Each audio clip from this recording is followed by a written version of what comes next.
Hey guys, welcome back to the show. I am Misty. This is Bitch. I'm very excited. We have what I think this is going to be a very good bitch. I think I have been watching. So these are the Bank sisters. See, I told you I was going to be awkwardly rambling. So this is Courtney and Keisha. They're the Bank sisters. If you guys aren't following them on YouTube, you should be, and also on Twitter. But yeah, so the first video I ever saw of you guys was your video about Bree and Talia. And I think it was Courtney said it was something about do you read theory? No, bitch, I'm a server. I don't have time for that. And I was because I was a server for a really long time, and I was like, I like these girls. That was the first video I watched of you guys. Listen, I would love to learn, but also we're busy.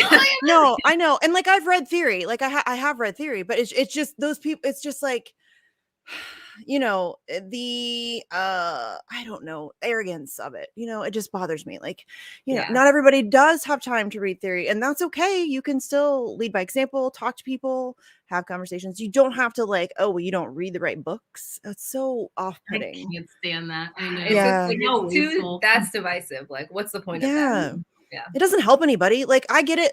And I'm not perfect about this, but you have to meet people where they are, right? I mean, try to anyway. And I'm not perfect. There are some people who I just cannot. I just can't handle them. But I try hard to like just meet people where they're at and try to be.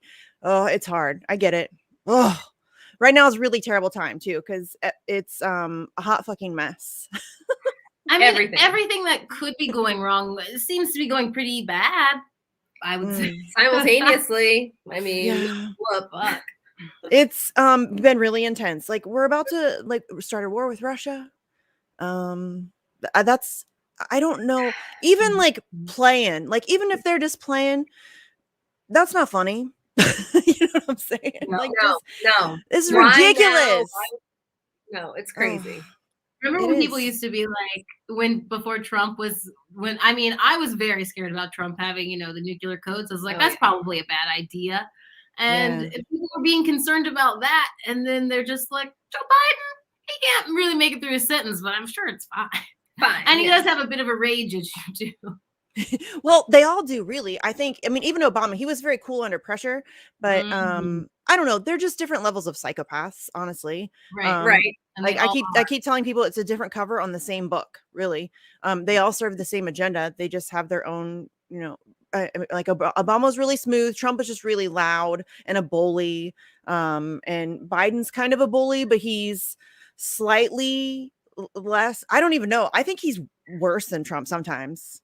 Yeah, he's supposed to be like, he's supposed to be a more palatable bully, I guess, because he's like says it in a nice way, but he's tough about it. Yeah, but he's still racist and sexist, and he's gross. But he's just, it's just funny to me that he's seen as somehow better or nicer than Trump when he's really just Trump. He just has better PR. Yeah, you know? And everyone's running cover for him. That's one of the most frustrating things to see. I mean, the fact that it feels like you can't critique him, otherwise you're a fascist because that means you want to Trump. Like, have you ever heard of they're both bad? Like, but he's literally arming Nazis right now in Ukraine, and I'm the Nazi for not going along. That doesn't make any sense. They've completely, words don't have any meaning at all anymore. Right. Like they're I think Nancy Pelosi's progressive. Right. Yeah. Yeah, exactly. It's funny because we've been watching so much conservative stuff, just like to try to like, you know, infiltrate and like see what they're up to. And whenever we listen to them, they call all Democrats the left. And it's just like, it's the weirdest. You're like, wait, what? You're like, I don't think that. And you're like, oh no, they're not talking about. That's not what I'm about. And that's what's really terrible is just, I mean, the cover that they get for people thinking somebody like Nancy Pelosi is a nice lady. People genuinely think that. They really do. She represents California. I lived there. I don't remember her ever talking about wildfires or droughts or earthquakes or you know, it's just like it's really but she talks about kids sometimes, and we're supposed to think she's the nice one, and she's I mean, yeah, they use the girl boss thing a lot. I think they're just like tired. They're just like, you know what? Yes, she's a nice lady. Let's just move on with my day. I don't know. It's really sad. Yeah. I think just people don't have time. They don't have time. People don't have time. They're like working 2, maybe 3 jobs. They have kids. They have to go to soccer practice in the grocery store and mow their lawn and, remember to feed their pets. And, we're kept incredibly busy, overworked. And then the information, the access information that we have, mainstream media, that's generally, the most readily available source of information. And if you want to find out any truth, you have to actively seek it out. And that's time consuming.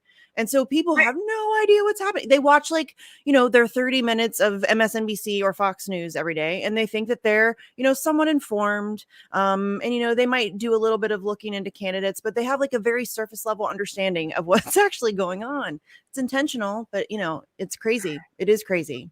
Well, the way that they phrase everything, we both listened to NPR this morning. Just like the quick podcast or whatever, and it does make you feel smart. You're like, I was just picturing myself. I was like, I guess if I heard this and didn't really hear too much else, I'd be like, yeah, I know what's going on. Because these smart people are telling me. It's just the more that you move to the left and more that's revealed to you about how interconnected, I think just both parties work with each other, and then the way that something like an NPR completely covers for them or roots for the war, or I didn't even realize it. Like it's funny because I came from I lived in DC for a long time, 15 years. I just didn't really. I just started my day every morning with NPR. I listened. But she wasn't in politics. But I wasn't. No, I didn't work in politics. It's just heavy. I've been there a few times now, and it's every time I go there, it's heavy energy. There's a lot of concentrated evil in one place. Exactly. It is. But it really does suck you in, and then I feel like you have to have a baseline understanding of politics there, no matter what you do. And so I think it's okay, whatever is the easiest little way to get my information. I'm like, okay, great. I listened to Up First on NPR. I got the news and I'm done for the day. And I really thought I was doing something, or I was informed. And you're on the right side. And the nice side. Now it's now I listen to it and I'm like, what the hell are they talking about? This is insane. Yeah. Isn't that crazy? That transition, because I don't really remember what necessarily my transit, I always knew things were fucked up, but I guess I just never really knew how bad until I think it was maybe after I had kids. I think really I never believed in electoral politics, but it was Obama, really, because I have an excuse, and I'm going to just keep using this as my story, but I had my first child in May of 2008. So when Obama won, I was very hormonal. And I was I bought into kind of not all the way. I was still skeptical, but I was cautiously optimistic. And I was yeah, this is actually really, it's historical. And I remember taking a picture of my husband holding my daughter watching the inauguration, because I'm this is actually kind of amazing. We all did. Yeah, we all believed. It was great propaganda. We all did it. Yeah. But I caught on very quick to who he was. As soon as the cabinet appointments started rolling out, and it's Citigroup, and you know what I'm saying? I was silly. I see who you are now. I think that's when I really was okay. I guess I kind of bought into Bernie too. Honestly, I think I was just desperate for the potential for change electorally, because that's, definitely nonviolent. That's something that we could do. That's not, at least I thought we could take little steps back, so we weren't so close to the edge of the cliff, you know what I mean? Yeah. And so I bought into Obama. I didn't really buy into Bernie as hard as I did Obama.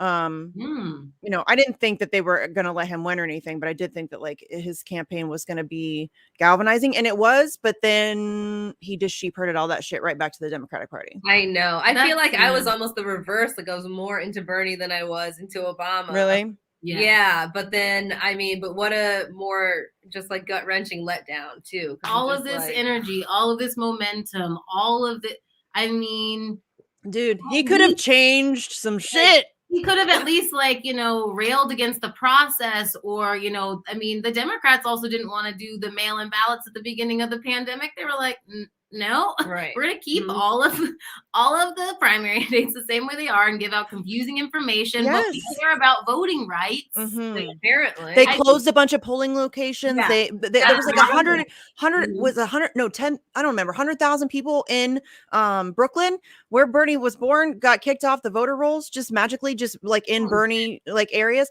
Like WikiLeaks gave him everything he needed to challenge that primary. Everything. Silver platter. Here you go. I know. Here you go. He just wouldn't even be the least little. We were just talking. You were just saying this in the car today. Like he wouldn't even say anything about how racist Joe Biden is. It's like that's. He called him a decent man.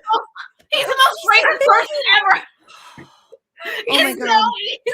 Bernie's just like, he's a mean guy. Pick me. Like, I mean, what? And he's always said he's my friend. I think that's the thing. It's like nobody was expecting him to win, but we were expecting him to fight. Dude, and at that point, if a war criminal is your friend, you need better friends. I'm gonna keep saying that. You need better friends. If that really, and the fact that anybody's buying that shit, Captain Crime Bill. Yeah, he's a decent man and your good friend. Fuck off. Like that's so gross. How did they rebrand Joe Biden in such a way? Obama, like it was like the memes, the bromance, and the running pictures in the White House. You know what I'm saying? Like it was like they memed that motherfucker, and they made him into like, oh, he's kooky old Joe, he's crazy Uncle Joe. He didn't talk as much too. Maybe he didn't talk very much. I think he talked a lot less than every time he talked. It was a gaffe. He was more like, oh, haha, ice cream on my nose. And it was after George W. Bush. So you know what I mean? Like W was like kind of funny. So I feel like they needed a funny guy. He was the funny guy. Yeah. Oh, remember those days? God, I mean, Joe Biden is president. Like, really, if you stop and think about that, Joe Biden, dude is on camera numerous times being physically inappropriate with young children, and he's president. Like, that's something. If somebody tweeted a couple weeks ago, got blasted for it, but tweeted that I hate to tell you, but propaganda doesn't work. Are you joking me? Joe Biden is president. Propaganda works, fam. The way that he and I guess it's just something I've learned too, between watching politics and reality TV, villains and very truly evil people. And also I did stand-up comedy and acting and stuff in LA. So I've seen people who are ambitious, and I mean, the way that they will do anything you ask of them to get to that power level. I mean, how many iterations of Joe Biden he's been through? He was like, okay, he literally lied about wanting to integrate schools and then completely flipped around and worked with segregationists, I mean, how many things he lied about. And then here he stands today, just a working class guy, who's just his dad lost his job and like, what in the it's hell? Amazing. Anybody trying to tell you that they can't control the narrative, if that alone, that's it. I don't want to hear your argument ever again. Joe Biden is president. Yeah, so it works. And some people like him. Yeah. And some people really root for him, and that's the problem. Creepy. It's weird, but yes, it's very effective. It is very effective. It's scary how good it is, honestly. I mean, it really is terrifying that Joe Biden is president. Donald Trump was president. Also Donald Trump was president. He got elected president. Dude, that is fascinating.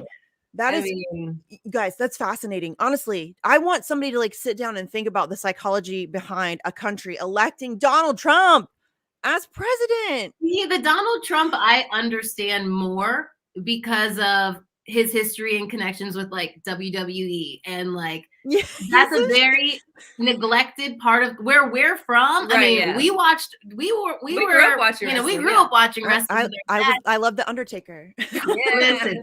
Woo! Ripley! Junkyard Dog, way back. We all have our favorites. Yeah. Yeah. I mean, people totally and our dad was very working class, so we very much connected with that too. So kind of people always looking down at you, like my dad, our dad always dressed like he worked in drywall and stuff. So, work pants or whatever. Plus he's a black man and he owned this company. It was a small drywall company, but just kind of people just always thinking you're wrong or you're dumb or you can't be doing that. And so I feel like that kind of I can understand that mentality of like, people already think poor of me, and then a Donald Trump coming in who has not kind of condescended to these people, I can see them being wooed. It's the Joe Biden that I don't understand, where he has condescended to these people. He has taken away their jobs. He has started spying on them with the Patriot Act and like, you know, making sure that he does so many things he's responsible for. That's what I can't wrap my head around, is that this guy's supposed to be the antithesis of Trump, and how they made that.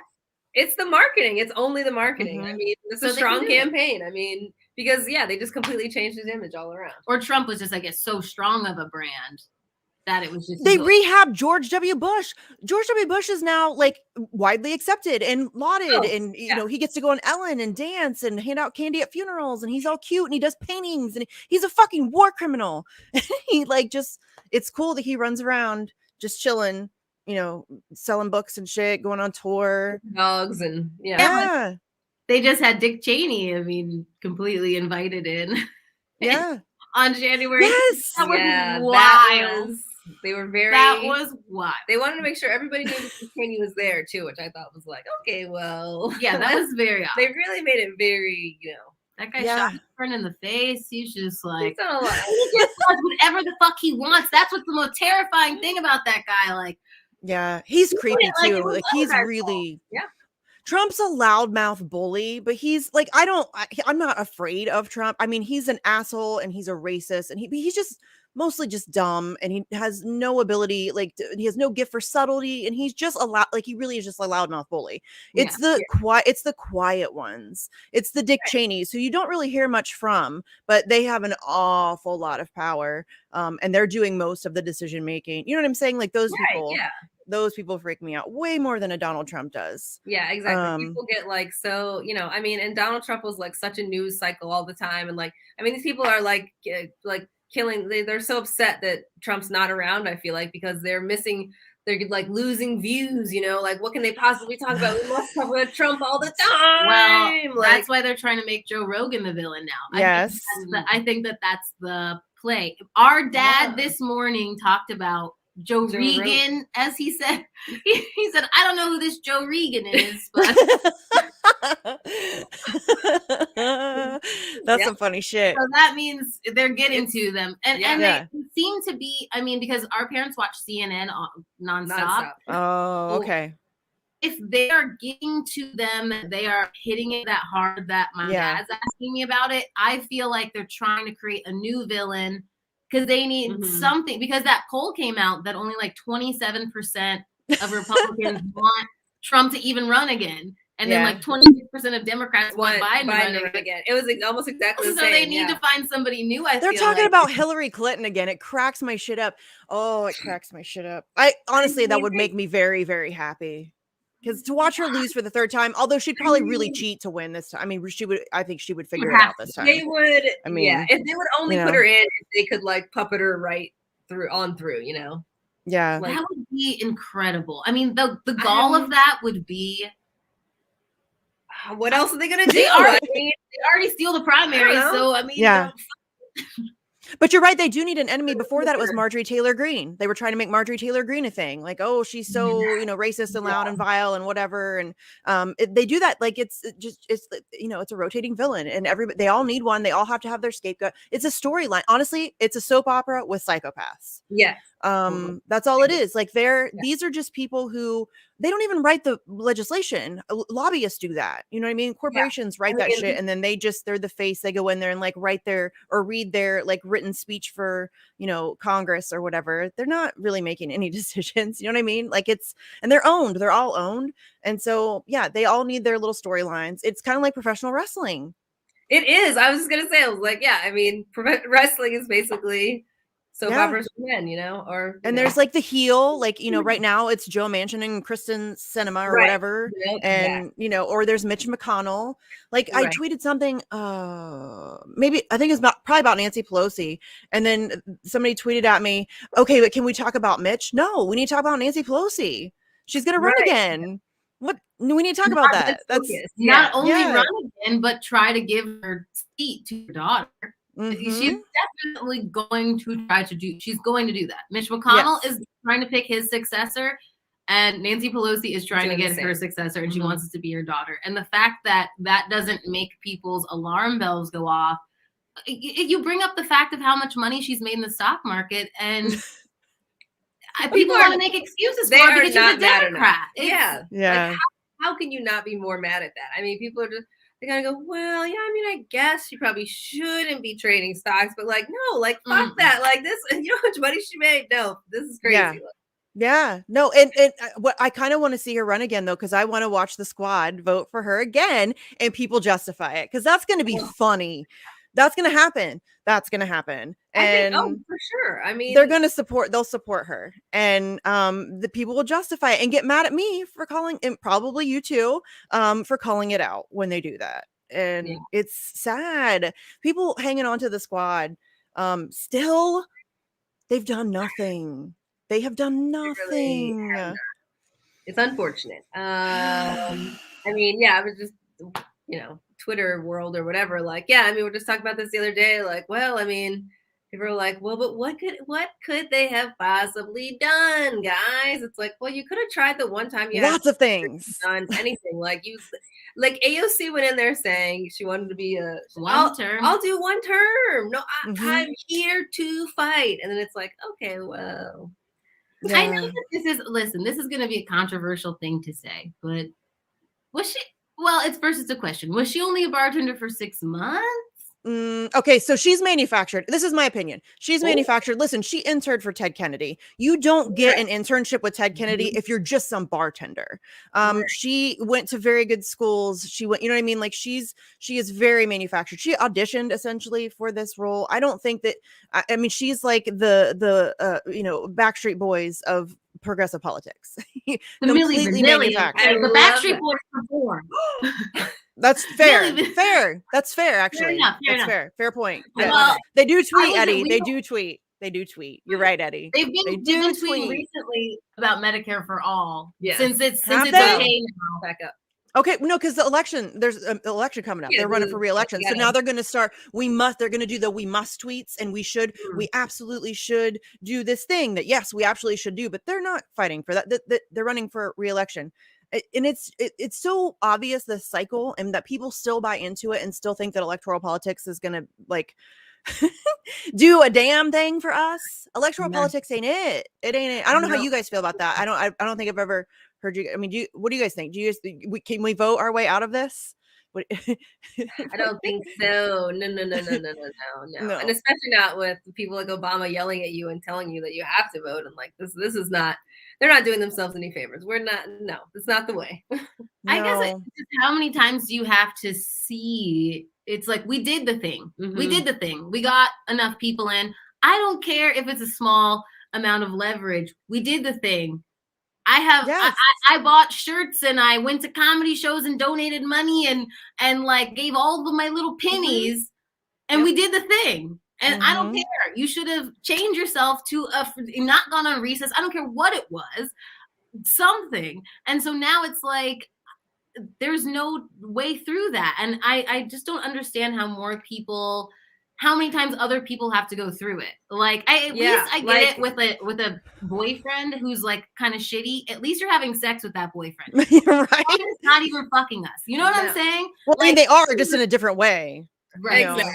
Exactly. Non-consent. No. Still, we're not getting anything out. Like we're not getting anything. Nothing. Seriously, that's not me like being overly dramatic. They've done jack fucking shit for you. Nothing. Literally nothing. I mean, there's gonna be people like, yeah, but they did this thing where they got this little crumb of a crumb that was flicked in our general direction. They're gonna come at me and say all of these things. They didn't get you shit. We got nothing. Dude, AOC went from Medicare for all to funerals for some. Real fast. Like she's out there working with Chuck Schumer, Chucky the Shoom, like getting, maybe you might get a funeral paid for if you die, but you have to like go through a whole bunch of hoops to get your money and maybe approved. It may not. Then it's going to take like 6 weeks for you to get any of that money. Gross. No, and I'm the asshole for calling that out. Fuck out of here. No, seriously. People are just such, I mean, It's like we should just be more. Everyone should just be a little more. I myself am not mad enough. I feel like even sometimes, like, I mean, I feel like people just have to be calling this stuff out all the time because there's a lot to know, a lot of like little things to know to like change your mind. It's like, so you have to be just calling it out at all times. Yes. Yes, but I also feel like at this point, I feel like the squad has done, even if you weren't paying attention all the time, I think that there are some really big things that they've done that you just can't ignore. AOC giving her money from grassroots people to people who don't support policy that we do. And spooks. That's crazy.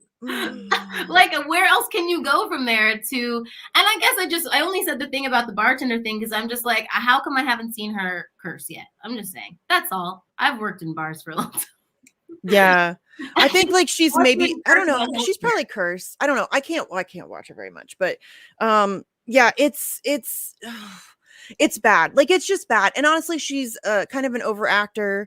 And I think it's just frustrating because it's so obvious what's going on and what Congress really is, how it operates. These people, it's painful that grownups don't understand and don't recognize that this entire system is corrupt to its core. We cannot work within it to get any change for us. It doesn't work that way. And even if we can find some ground, they'll just change the rules. If we like find like a little piece where we can like climb up, they'll just change the rules and beat us back, 10 more steps. Like, that's just how it works. And we need like a mass reimagining, and it's just painful that you can't vote your way out of this. It doesn't. I mean, the problem is it's terrifying. I think that's like where everybody is right now. Like, it is very terrifying. But just it's scary doesn't mean you just pick the lesser of two evils. I mean, like, I like that word reimagining. It's like you do have to try something different, and we have to all just like, take a deep breath, fam. We all needed to stop and be like, really? We're blowing people up for profit in the year 2022. We're like grown-ups. We raise our kids like, don't hit your friends. And then the people who have power and control blow babies up for profit. And that's weird. And we should stop doing that. It doesn't make any sense. Like, use your words. Use your words. We can use our words to solve our problems instead of blowing people up and like, drone bombing funerals and wedding parties. I feel like we can't move past that. Really? It's just weird to me that's it's crazy that more people aren't mad, all the time, but because they keep us fighting with each other. And I mean, I sometimes literally I know you've seen me go wild on Twitter, but sometimes I'll tweet something and I'll be like, oh, but what if the algorithm only showed me this certain clip? So they knew I was going to get a response. And then I go, yeah, but what they said was stupid and I should probably call that out.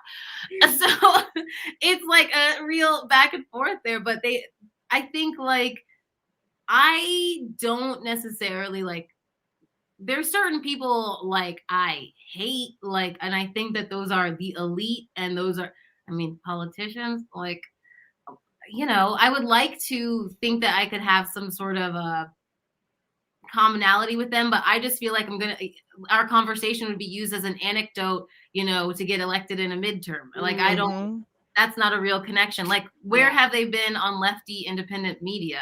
Why have they engaging in that way? You're like, not at all. Just there's just too many, examples of these things not coming through.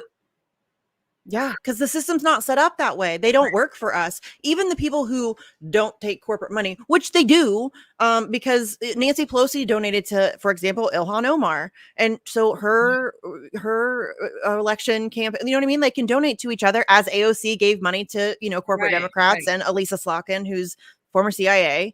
And that's fine. So they do kind of take corporate money and they are getting favors and they are being, like they're playing their role. And but the system's set up that way. It's designed that way so that it doesn't matter what we do or what, like, I love some people who are running for office. I really like them as people. Right. But you cannot enter into that system. They will, if you go in there and like try to make sincere change and you actually stand up for whatever it is, they will either push you out or they will get you to a summit. Like, you will just give up and you'll go with the flow because you want to keep your job. You're making good money now. You have access to fancy parties, and you know what I mean? Right. And you know, and you either get sucked in or they will push you out. Period. You cannot enter into this system and make any significant change. It is corrupt to the core, just the way that it's run, everything about it. That's why I say it like a reimagining. Everything, we need to like just take a deep breath and start the fuck over. Yeah. It doesn't work. You know? I mean, if people can't see how corrupt it is by now, it's like, what else do you need to see? This is just, I mean. It seems so obvious, but I just wonder what other people are seeing that is giving them hope. The thing that I think that really pisses me off sometimes is like, well, the Democrats a lot of times, but the Democrats going into everybody asking, what are the Democrats going to run on?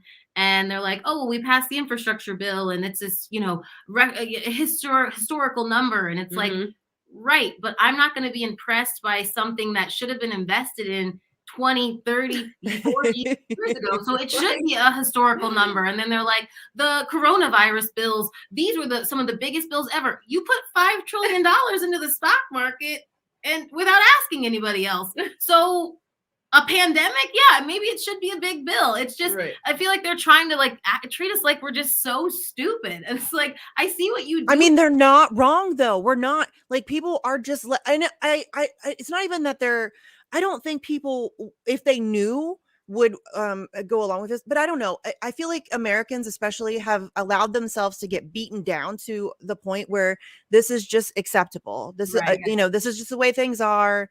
This is, you know, and you know, like they have you out here fighting for $15 an hour. That's an insult. Seriously, I mean, that's an insult. What the fuck is that?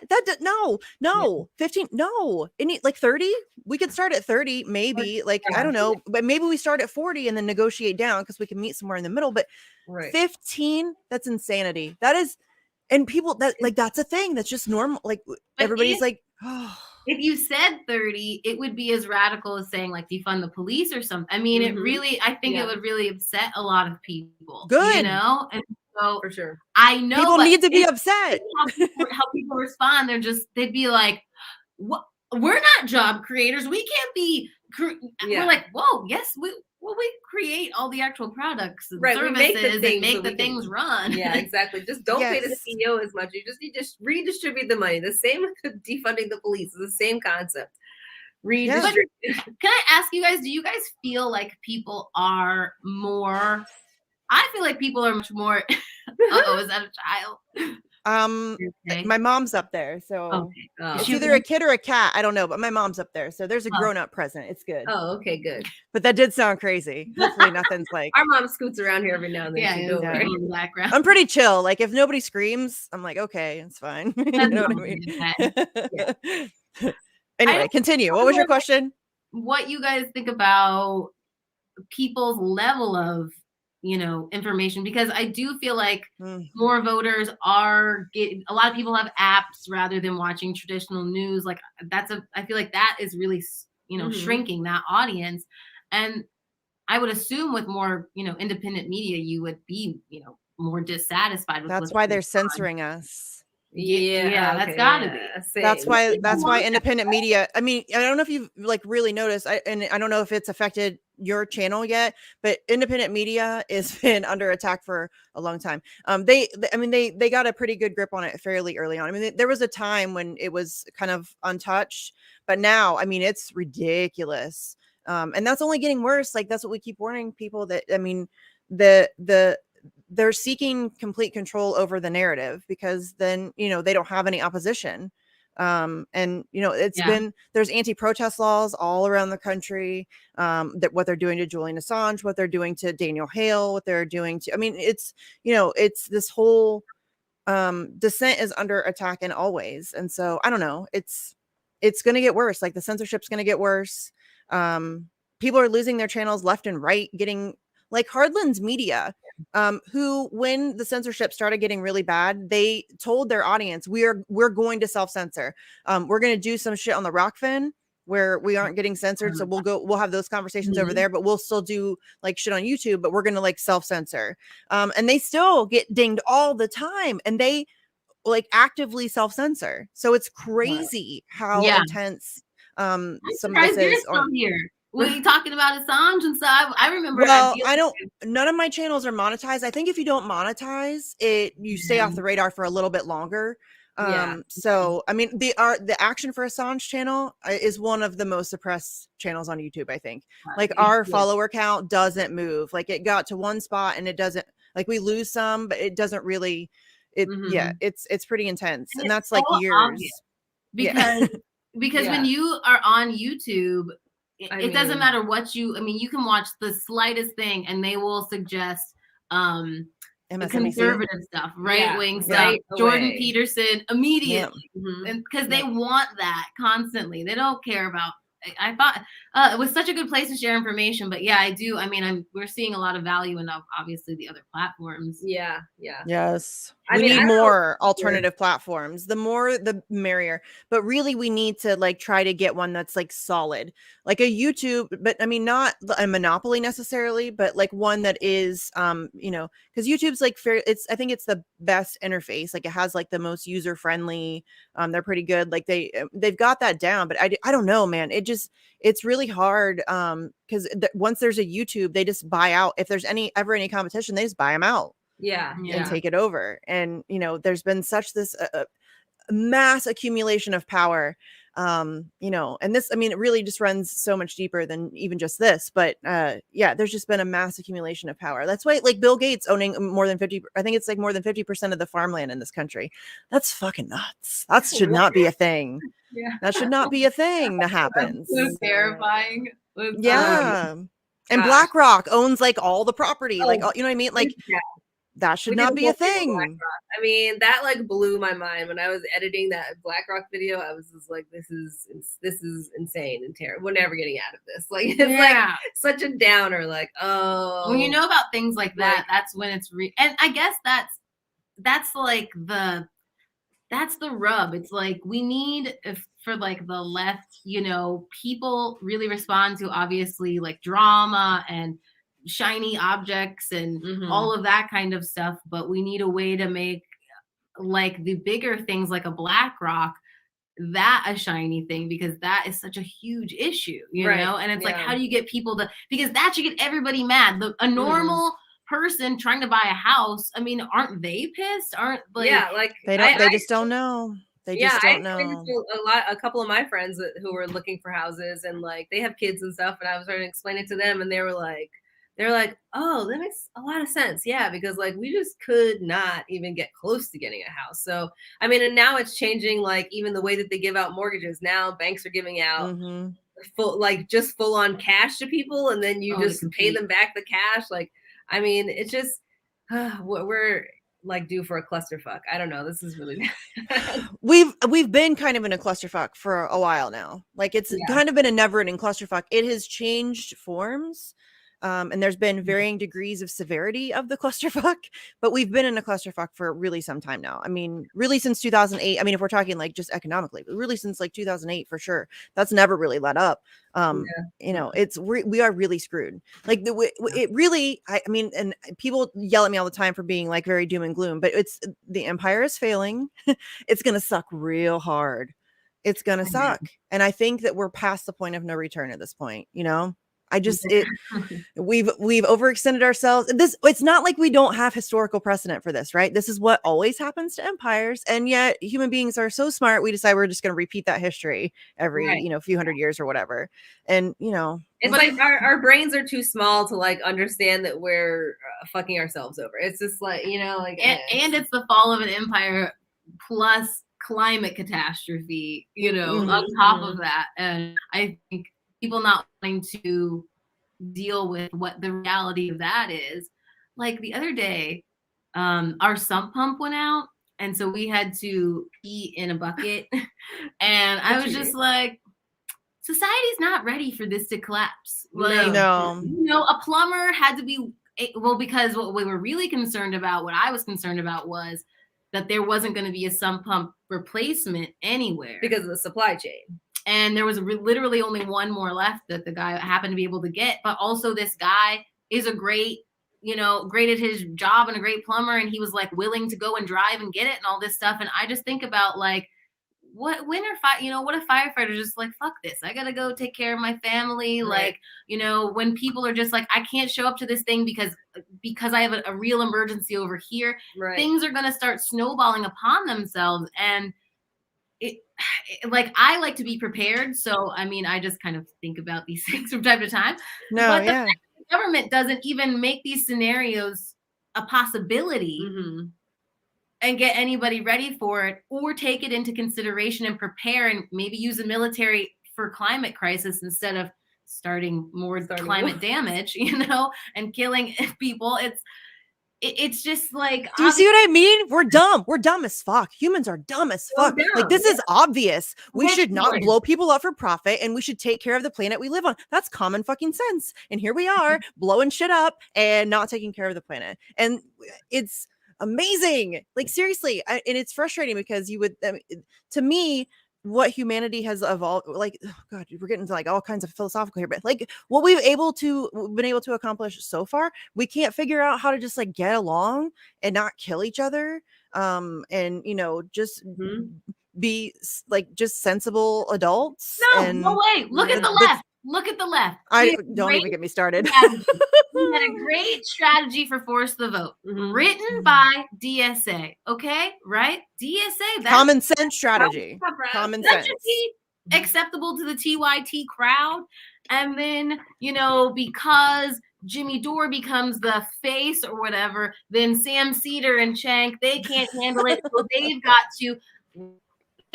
The male ego every ego really is. And because everybody wants to sound smarter than each other, I'm also like, we all do this, it's like, oh, you're a liberal, whatever. Well, there are some people who are liberals, and I'm like, there were some people I was fighting with on Twitter yesterday where they were just kind of like, yeah, I mean, this is as far they're gonna go. Like, they don't see getting in the streets. Okay, well then we're not the same. I mean, that's a difference. But I mean, I don't know. What was my point? I rambled it. I don't know. No, but we are. It's just really frustrating. Don't even get like the left makes me. You guys, they're like cheering on. They're cheering on some of the grossest shit. Like, I don't even know. Like, I don't even know. It's so depressing to watch. Like, cheering on the FBI, they're cheering on the CIA, they're like ratting out their neighbors. I mean, it is something else. Start a commune? Let's be like these people in the 60s, and just like, we need one friend who's got a bunch of land, and we just go, we'll build a biodome. Right? We talk about this all the time. Start it over, like, I'm down to do a biodome. I mean, it's close. I don't know.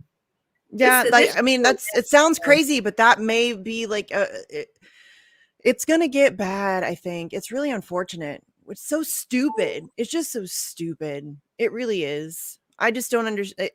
It's just frustrating that like these are grown ass adults and they can't, like, people who get mad because like I'm willing to talk to people who are to my right.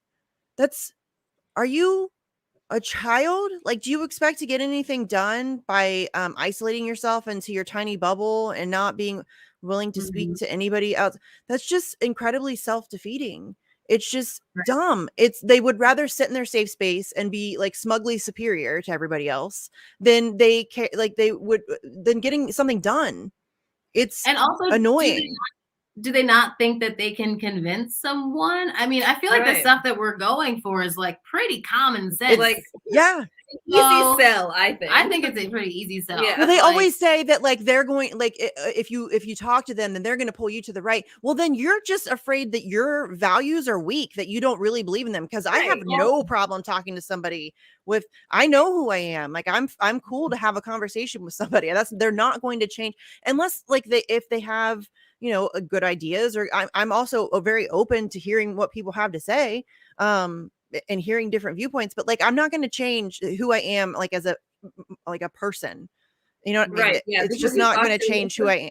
It's weird. Right. It's like if you're really that scared that somebody can that easily change your you know what I mean? Or the left is a hot mess.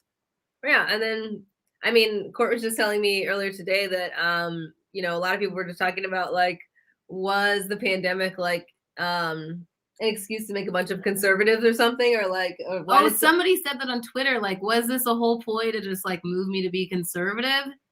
And I think, gosh, I mean, the Democrats have shot them. And this on the British side, it was very easily be applied to American politics. And I think that a lot of people are feeling that way. I'm not sure if it's just because of the stark difference between how we feel economically, I guess, between Trump and Biden, and the fact that the war is impending and all of that, or it's the medical information too, like things keep changing, or it's the suppression of discussion.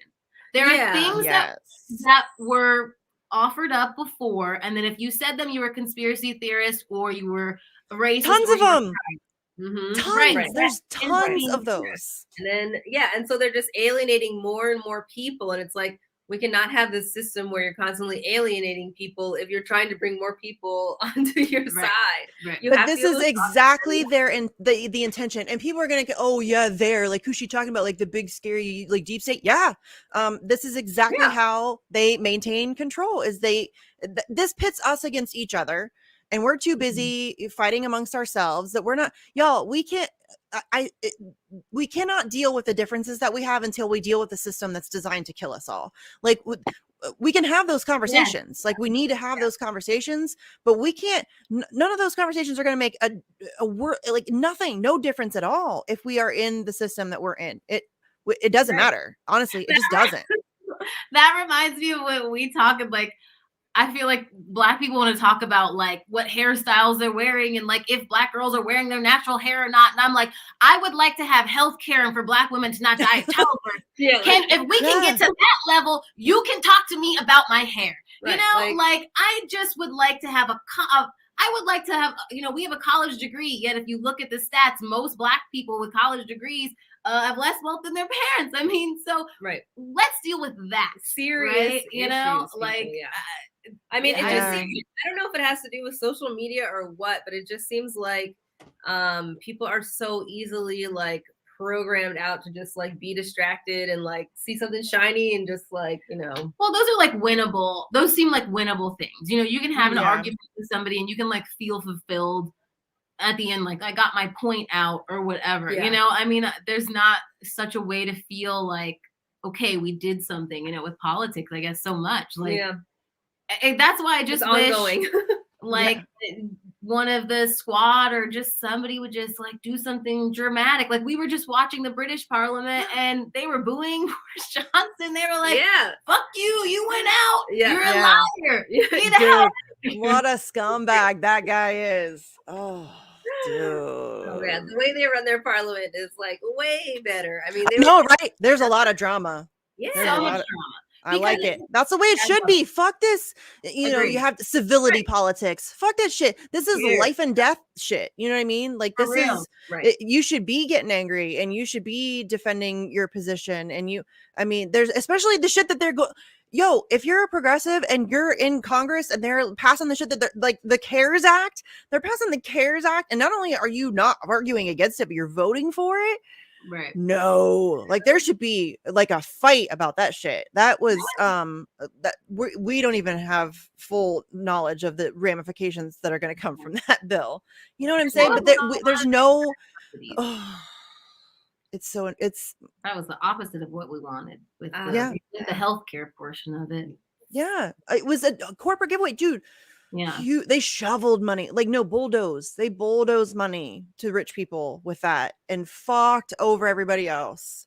And it's going to be bad. Like we're going to continue to see the fallout from that for a while, I think. And Bernie Sanders voted for that shit. Oh, it's so, but I'm the asshole for bringing that up. You know what I mean? It's just like I said, you gotta let people have to know things. I mean, it sucks. Like you never meet your heroes, you know what I mean? Like they're gonna let you down or whatever, but better to know, Yeah, well, it's just don't have heroes. That's you can't. Just don't have heroes. I don't have heroes. Like there's people, and like I'm not gonna lie and say that there aren't people who I respect or whatever. And then when it turns out that they suck, that I'm not like really bummed out about it. Like Trent Reznor, I love 9 Inch Nails. He did the whole supporting Biden thing, and I'm like, really? Rage Against the Machine. Rage Against the Machine is all, I can't. It hurts. It hurts. It does. I'm not gonna lie. But I mean, I didn't they weren't heroes, but those are hard. Those ones are hard. That's brutal. Yeah. I mean, I could understand some people in some way with the Biden of it all, but in a way I couldn't, just because I'm like, all of the evidence is there. He's not going to do anything different. He's been trying to cut 50 Medicare. years. Right.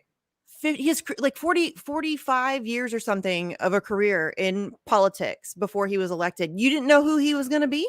Right. I mean, people like Kyle Kalinske, who was like, yeah, you didn't know and then now they all act surprised that Joe Biden is being Joe Biden. And they're like, oh my God, I can't believe he did this thing that, everybody else predicted he was going to, like, of course, he's Joe Biden. There's video after video of him being racist and ridiculous and sexist and just a gross warmongering douche canoe. Like, he's gross. He always has been. He always has been. That is no secret. It's just fucked up. Like, people pretend like that's not a thing. Yeah. And then, they wanted you to vote. They wanted me to vote for that. Fuck off. It's so annoying. No. Yeah. No. Mm-mm.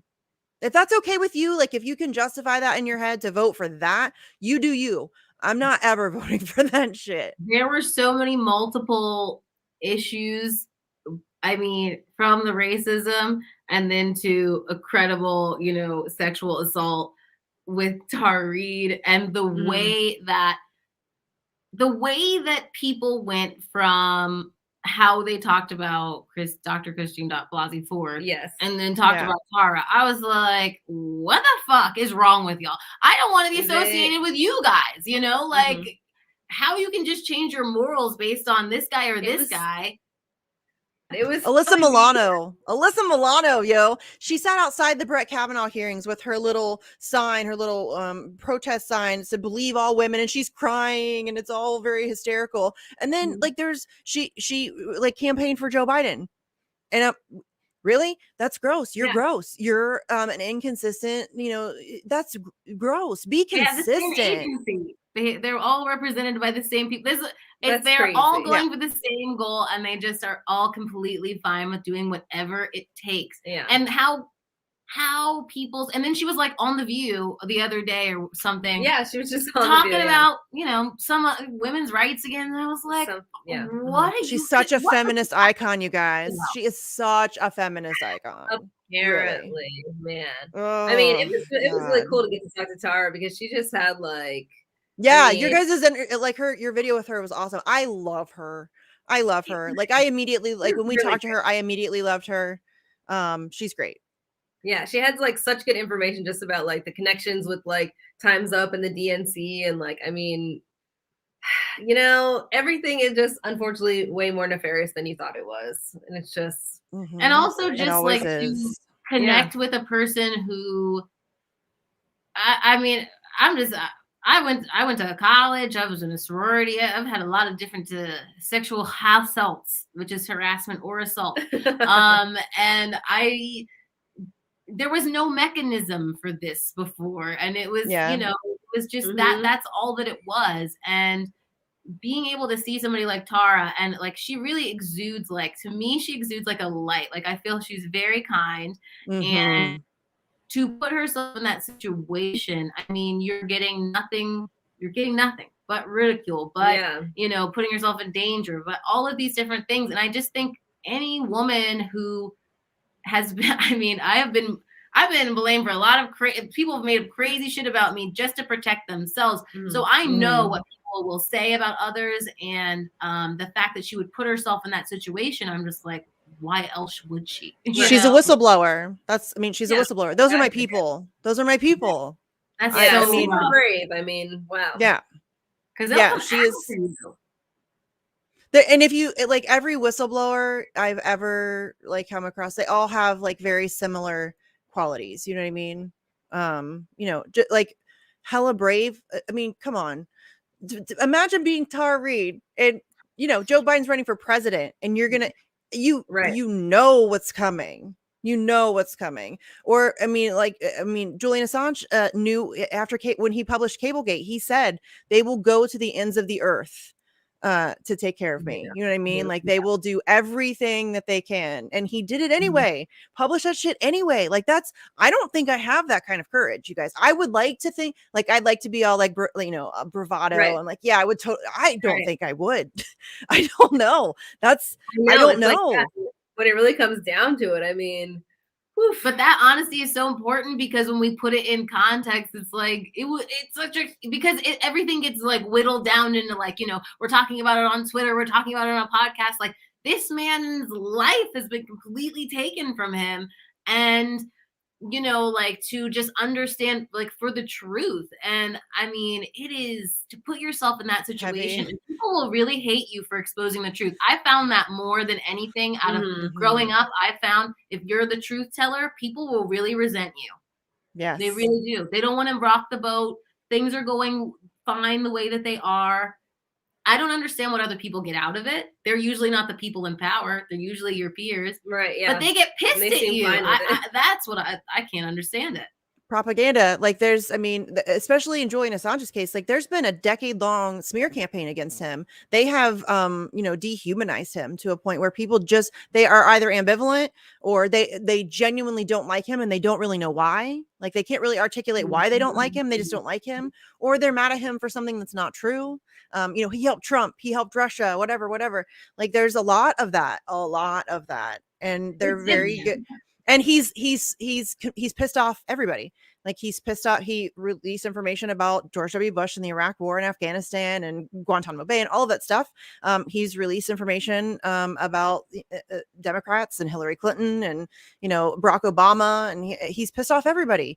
So it's nobody likes him because people are very tribal, and if you come for their team. It's kind of interesting though. Like I found like right now I have better luck with people who are more to the right because he did hurt Hillary Clinton, and that sucks. Like it sucks. I'll use that support because we need the noise, but it would be cool if they would actually support him for legitimate reasons and not just for tribalistic ones. But I mean, that's really what it boils down to. Like he did a TED talk not right after, but during the time near 2010 when that was the big year, Iraq war logs, Afghanistan war diaries, all that stuff. I might've flipped those. And so that all came out in the same year. And so he did a TED talk and he got a standing ovation in a room full of liberals. I mean, imagine that now. after 2016. So I mean it really is very tribal, and it's they've managed to smear him from every side, and it sucks. But we do that to all of our truth tellers. We otherize them, we demonize them. Like you said, we get mad at them. Like we're angry at our truth tellers. People got angry at Chelsea Manning, called her a traitor, all of that stuff. Reality Winner, I mean the Daniel Hale, John Kiriakou, like they were all Edward Snowden. Like it's just been recently that Snowden's image has started to kind of turn around in the public opinion. You know what I mean? Like eventually these people will all be seen as heroes, but it's like we need to learn how to support our truth tellers like in real time. It's hard when you've got like Elon Musk is seen as like a smart person, like people are like, he's just I can't believe how many people really do believe like he's just a guy who has great ideas. Yeah. And why are you just down on a job creator? And then they don't believe, it really is that propaganda. And it's like, I was that dummy for a long time. I mean, it's easy to believe he's smart, but then after you hear like, the guy can't produce cars, no. Yeah. Once you like learn like who he actually is, where he gets his money from, his whole, I don't know why anybody, and he has like real, like, I don't know, simps or like these people are dedicated. They like name search Elon Musk and they will come find your post and then they will argue with you for however long you will argue with them. And they will defend him like to the death on Twitter. You know what I mean? It's amazing. And he's not a good person. Like he really helps out. No, there's no such thing as a good billionaire.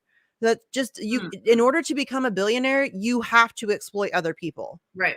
You have to. There's no other way to get that much money. Yeah. That's the only, that's it. And you don't get to call yourself a good person if you're doing that. Did he liquidate his stocks because he had to pay Grimes for the divorce? Or like, why did he do that? I don't know. I don't really follow him that closely. So I have no idea.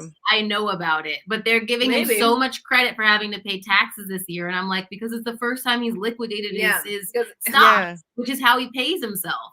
And they give him so much credit for that. I mean, it's just so crazy how people can't, don't you when you get your check, don't you see how much they're taking out? Doesn't it piss you off? Right. And can't you relate that to like, wait, you're telling me this fucking guy doesn't pay any taxes? It's just like, I don't understand why people accept it.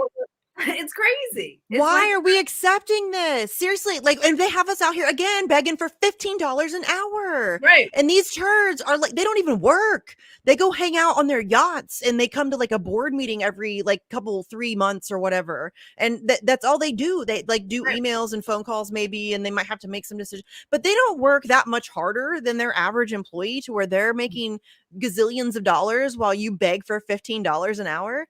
That's ridiculous. Like, that's pure insanity. And we just accept that. Like, it's normal. We've been convinced that that's the best we can do. And that's not the best we can do. There should be, God, it makes me so angry. It really does, because it's so obvious. It frustrates me that people don't, you deserve better. You deserve better. We all deserve better. And increasing, the being able to provide for everybody's basic needs, for example, that makes life better for literally everybody. That helps literally everybody. There's a less of a drain on the system. People are healthy. People are happy. There's less crime. There's less drug abuse. There's less alcoholism. You know what I mean? Like, it's across the board. Things get better. Like, we can take care of each other. We are fully capable. We could do it. It's a choice. It is a decision. Like a group decision that we've decided that this is we're just gonna frack and drill and destroy the planet and wipe out all of the natural resources, and we're gonna blow shit up, and we're gonna poison our own citizens, and nobody has health here. Really, this is not a good idea. We can do better. You're making it sound bad. I mean, what's the big deal? Missy, come on. Yeah. Oh, USA, USA, USA. We're a shithole. We are a straight up shithole country, and nobody. Isn't it crazy how fast things have deteriorated? Like, pretty fast. Okay, you know what I correlate the deterioration. I've lived in Virginia. I didn't drink in Virginia too much, and then Ohio, and then California. But the decline. In Ohio, I lived in Columbus, Columbus. The decline of what are those called? Photo hunts and like dive bars. I'm telling you, because everything has become this like, it's not just enough to just be like, oh, okay, here's a place that like have a cool beer, whatever, and like you can go throw darts. Everything has to be like upscale, or like here's this thing, even when it doesn't make sense. And I just feel like they've kind of gentrified everything. A lot of places have just lost their grittiness, but in a way that like has sterilized, like where we lived in LA, sterilized a city that should have some grittiness to it. Yeah. Because they want to seem luxurious, and it makes no sense there. And then just nobody goes. Like they don't realize, like, guess what? The bartenders who get off work go to the dive bar and play photo hunt. I prefer a dive bar, dude. I don't like some fancy schmancy place where I feel like I have to be quiet, and you know what I mean? I want to like get a little rowdy and play music and laugh really loud. I'm happy drunk. I want to like have a good time. I don't like for the atmosphere of like that city. If the bartenders have somewhere to go, then it begets the nightlife, begets this, begets that. And once you start pricing people out of that experience, and you just go to work, and then you just work and you don't live there. I think it's just all of the it really starts like from the top down. Like, I think the developers have all of the money, and they're they set the price of everything. So if they're making luxurious places to live in, then screw they you. sell them to like foreign, like there's a bunch of Russian oligarchs that own a bunch of property. Like they just buy like they're all just buying. It's like BlackRock buying up all the property. That's why there's a shit ton of empty houses, and we have a massive homeless population. Makes no sense whatsoever. Yeah, in DC, I think it's called like City Center or something like that. Like this like new little, it used to be a parking lot. like in downtown DC, but yeah, it had like a bunch of, I think, like Asian investors, and I mean the place was like unoccupied for the longest time, but it like looked beautiful, looked great, and it had like Montclair and all these like really fancy stores in it, you know, which just got robbed the other day. Really funny. But yeah, I mean it's just like we're just full of these like things that are unoccupied, and what is the end result of all of this crazy capitalism? It's not facilitating life for citizens, right? Like, I mean, there's no, and you know, Court always said like there's like no like coziness or no like, you know, it's like what is gonna make people want to come to visit the U.S.? LA looks like, I mean, America looks like shit. Like the whole point of America is like a tourism trap, and you can. Where are people coming to go? Like, what's to see? Like, everything looks like shit now. Everything's built super fast. We don't build anything. There's no character. No craftsmanship, no character. Exactly. Yeah. No. I mean, that's why I like Boston. I don't know if you guys have been to Boston. It's been like, I guess it's been, I don't know, like 6 years or so since I've been there. But I like Boston is really cool. It's actually very clean, surprisingly. There's a ton of history, tons of fucking history. And you know, it's I don't know, it's very walkable.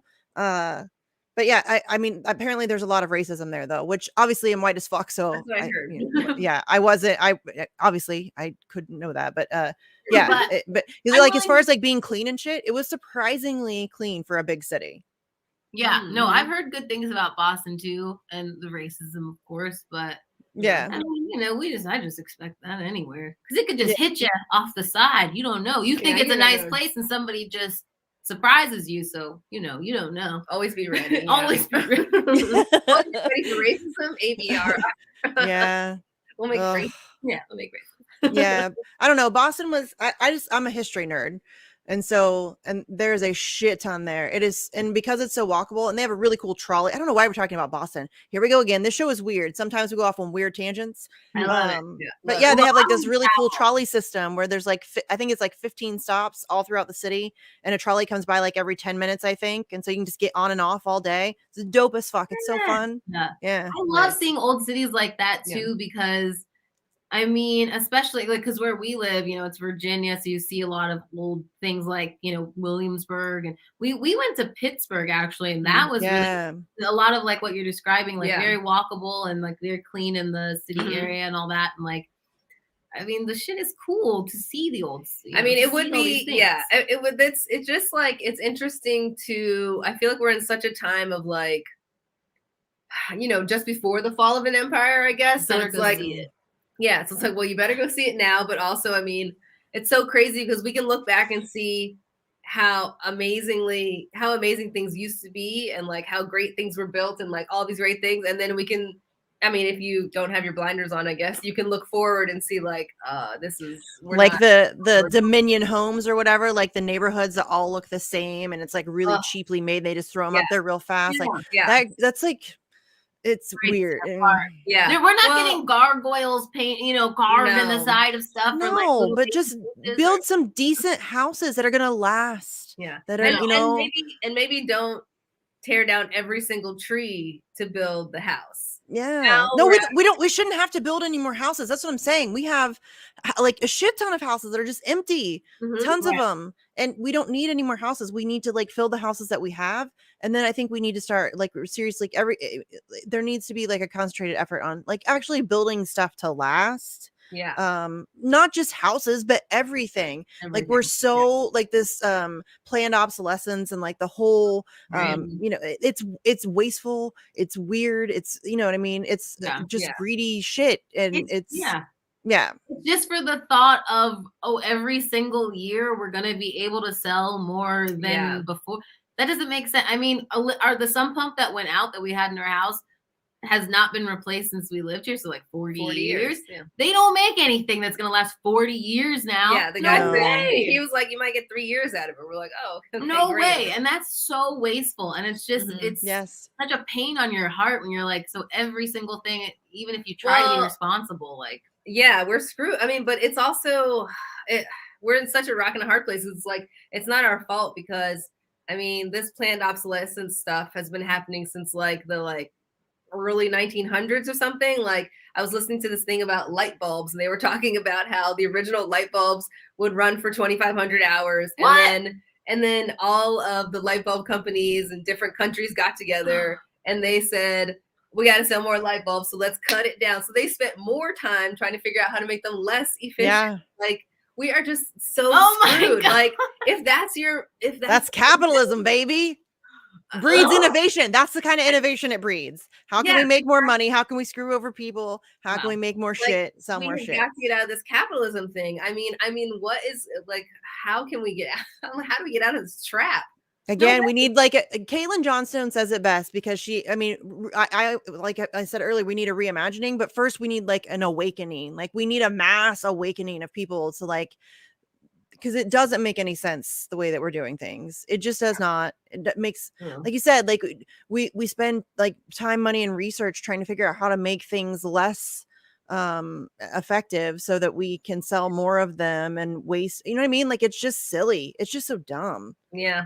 I don't know. A slap in the face of humanity. I mean, yeah, like, it pisses me off so we're much. really fucking it up. Like, I'm not religious at all. I don't really, like, necessarily believe in a you know, like, organized religion. I'll say that. I don't believe in organized religion. I'm spiritual. I know that's, like, the cliche thing to say, but you know what I mean? But I just don't know why anybody has, like, a difficult time grasping these things. You know what I mean? Like, just it's I don't know. It just seems silly. All of this stuff just seems really silly. We should be able to move past all of this crap. Yeah, I mean, especially now, like, seeing how bad freaking climate change is. I mean, so I feel like we've been talking so much about preppers lately. That's what I was gonna say. Oh my god, yeah, I've kind of turned into a prepper, you guys. I'm not gonna lie. Okay, this one's really I'm not where I want to be, but I'm not either. But I'm like, because this was the question we had. Well, Keisha had said, why is it that preppers, you know, don't believe necessarily in climate change, but they're prepping? Right. They're always prepping for something else. I was like, but how come people who believe in climate change don't seem to be prepping? Right. Doesn't that seem to not correlate? Yeah, that's true. Yeah, like, for as much as we know, we should all be prepping a lot. Right. Especially supply of train breakdown, for services to break down. I mean, human infrastructure will break down. People are going to be worn out and have their own local, you know, emergencies to attend to. I mean, that's really what it's going to be. And I think, like, just being it doesn't have to be that way, but that's the way it's going to be. It doesn't have, we could collectively decide tomorrow to do things differently, and you know, make real significant change and just come together like adults and just work some shit out, figure things out like grown-ups. And but we're not going to do that. It is going to, like, it's all going to fall apart. Everything's going to fall apart. I know. We're dumb. There's no other way. We're not dumb. It's the rich people in charge that are dumb. They have no other, they have been yes manned and failed up into so many positions, and like, oh well, my dad also did this, so obviously I'm destined to make decisions for people even though I don't know anything about anything. They have no basis of reality. They don't have any kind of, like, reference point, you know, like, that's why a lot of their solutions are just so slow. They're so time consuming.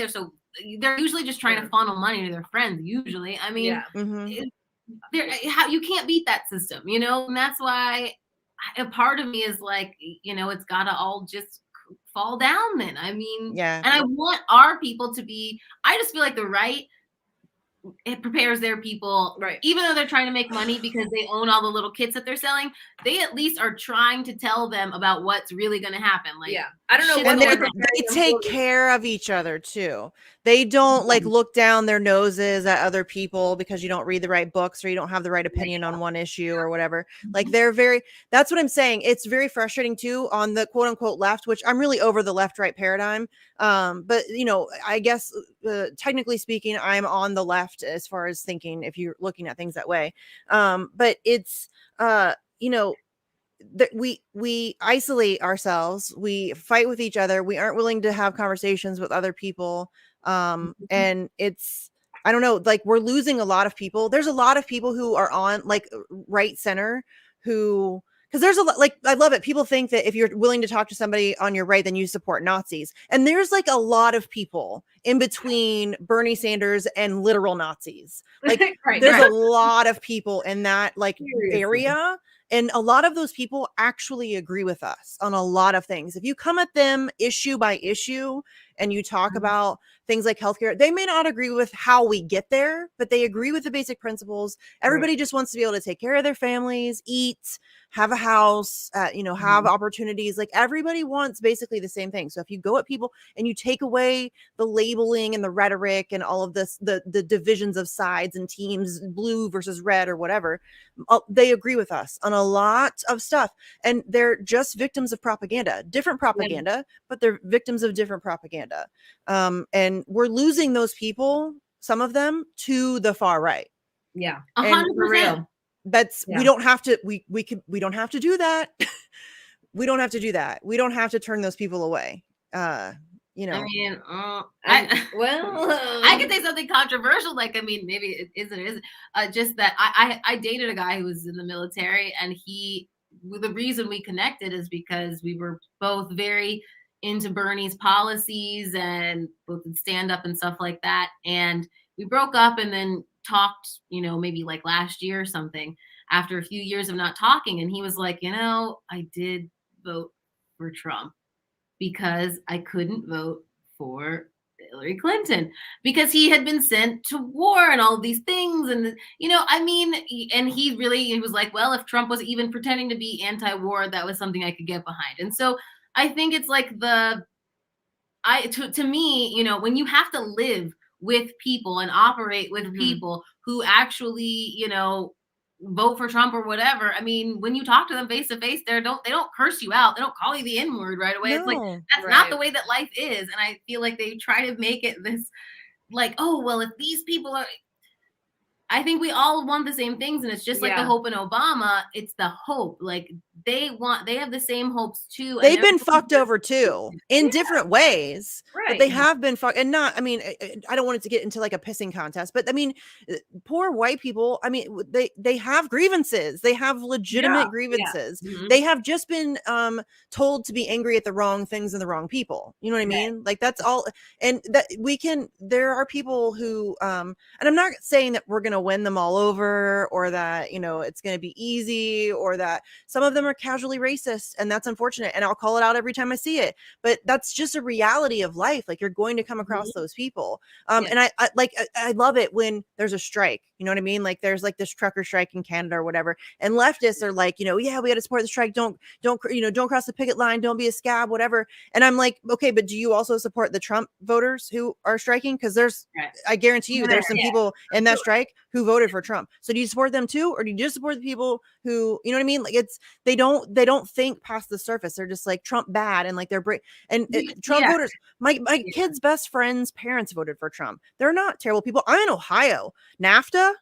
Ever heard of NAFTA? Decimated Ohio. They were never going to vote for Hillary Clinton. Legitimate grievances. And for people to write other people off as if they didn't, that pushes them away further. Or to immediately label them an irredeemable racist because they voted for Trump instead of Hillary Clinton. No, they have legitimate shit that they're pissed off about. And it's just this this otherizing, and it's just silly. It's silly. It really is. And it's self-defeating. Totally. Yeah, I mean, because when you interact with people on a normal basis, on a daily basis, I mean, like that is our lives. Like they're, Yeah, you work with people who voted for Trump. Your kids go to school with kids, like their parents voted for Trump, and like the guy at your favorite gas station voted for Trump, and like you have be a grown up. We're different. That's why I have more ire for the people who claim to be on our side that are roadblocks than I do for Republicans or Trumpers or whatever, because to me, I feel like they're just as propagandized and disillusioned or whatever. But with liberals, they always tend to say, I'm the smartest person in the room and I know best what's going on. I mean, to the point where they won't listen to you. Black older liberals will do this, and like I've been blocked by many of them, and like just for trying to show your voice. And it's like, no, or like a Black academic class too. They do that a lot. And that elitism of all of Yeah. them. You're like, that's what it is. Yeah, huge. That's such a barrier. Yeah, I mean, if anything, we need to be focused more on it's a class war, clearly. I mean, yes. Yeah, I mean, we need to band together, and they want us to be fighting about dumb shit while all Yeah. of them are getting tax cuts. They've been fighting the class war for years. We're really behind. We are really They behind. are all besties. Think of how united they are. Yeah, exactly. They don't hate each other. I know that they put on a good show. Hillary Clinton went to Donald Trump's wedding. She got him to run. Like, they have conversations. They're friends. Joe Biden's granddaughter and Trump's daughter vacation together. Hillary Clinton's daughter and Trump's daughter hang out together. They used to be best friends. They are probably still best friends. They're all friends. It's a class thing. They're all on the same level economically. They all have the same friend groups. They all work amongst, you know what I mean? Like, and they've been fighting this war against us for years, decades. I mean, and we haven't. Most people still are unaware that it's happening, and it's ramped up. Like COVID, fucking. Oh, yeah, I agree. It's gotten really bad, really bad. Really bad. I mean, the CARES Act is just one part of it. There's a whole host of things that have gone down over the past 2 years or so. I was gonna say just one reference if you like documentaries or whatever, is that Born Rich documentary that I bought that Trump was in. It's so good. Jamie Johnson, Johnson & Johnson heir, he made it, and he tried to, he was basically saying like he would be ostracized or written out of the will or whatever for making this, but what he was basically showing was them, he was like, we have all of these annual meetings, in the Hamptons or Martha's Vineyard or whatever, where we all meet with all of our financial advisors and lawyers, and we all are informed about how we keep our money together. We all go to galas. And I mean, it's exactly what Chris Hedges is saying. But that documentary puts it right out there in the open, and it's been out there. I think it's like 2013 or so it came out. It's been out for a while. But and people still don't know. And some people still, and they'll say it plainly, and people will really say to you, no, rich people have your best interest in hearts. They're job creators. Right. They, no, they give to charities. And you have to be like, okay, no. Well, no. Yeah. I love when people like pretend like I'm a conspiracy theorist, because they'll say, oh, so what do you think? They like get together in a room and like make, yes, that's exactly what they do. That's not a conspiracy theory. What do you think the board meeting of any Fortune 500 company is? What do you think? Like, they all have the same, like you said, they all have the same, financial people, and they all run it. You know what I mean? Like, it's all this, it's very incestuous. It's like this incestuous ball of corruption. And it's, that's what I'm saying. And people just do not understand the depths that it goes. Like, it really does. Like, they are friends. They're solid. They are going to show up for each other to bury a body if they have to. Like, we need that. Like, and I guess, okay, can I ask you this? Because I've gone a little bit hard on Hassan Piker on the Twitter, but he's not that I'm saying he's not a leftist because of his income, because I would love to have some rich leftists. That's not it. It seems like I would say he's more of like a Democrat, like a cool Democrat, you know what I mean? Yeah. And so then in that way, I feel like I'm punching up and I'm fighting, punching up because also his income, but fighting the actual obstruction and the actual issue, because I feel like with where his politics is, it doesn't go to as far as this duopoly is not going to cut it.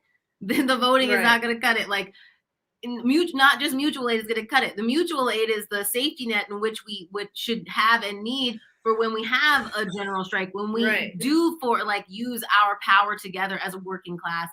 And so I guess because sometimes when, some of his stands are coming at me on Twitter, they're not trying to be divisive, because they're new lefties, or they think or whatever. And I'm not trying to be so divisive to them, but I mean, from where I'm sitting, like, I'm ready to go. I call them hipster liberals. And it is a problem. And that's why you were saying earlier that you hate the people who pretend to be on our side, but actually aren't. And I see him as that, because and whether it doesn't matter if he knows it or not, if he's just being used as a useful idiot or whatever, but he is essentially acting as in the capacity of a sheepdog.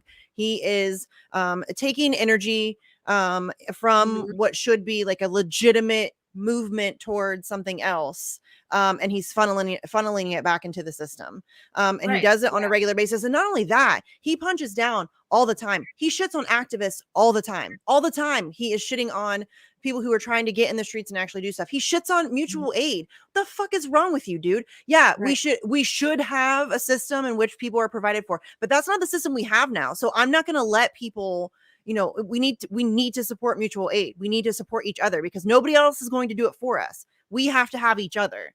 And it's disgusting that he is trying to like put that off as if it's some useless act of, we should work toward a system. Yes, but you're rich and comfortable and you live in this gazillion, this $2 million house or whatever. There are people who don't have a house to live in, and you're like, oh, we can't do mutual aid because we need a better system. That's fucking stupid.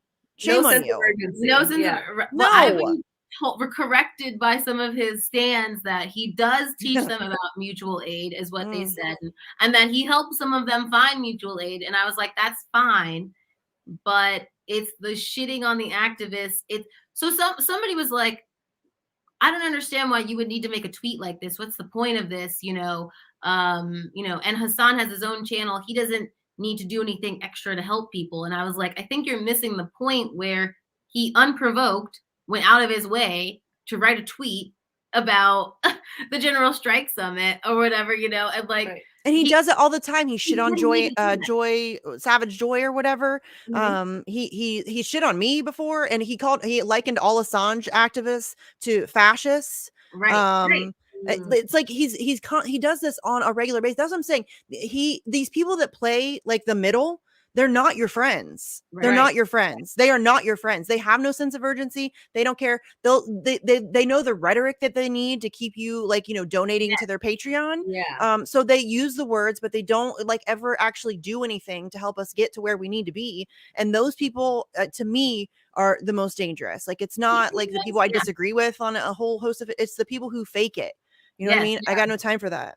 And the people who want to put down, you're going to call literal small lefty channels grifters. Like, I don't understand how 6 people sharing a YouTube channel that may or may not be monetized could be grifting.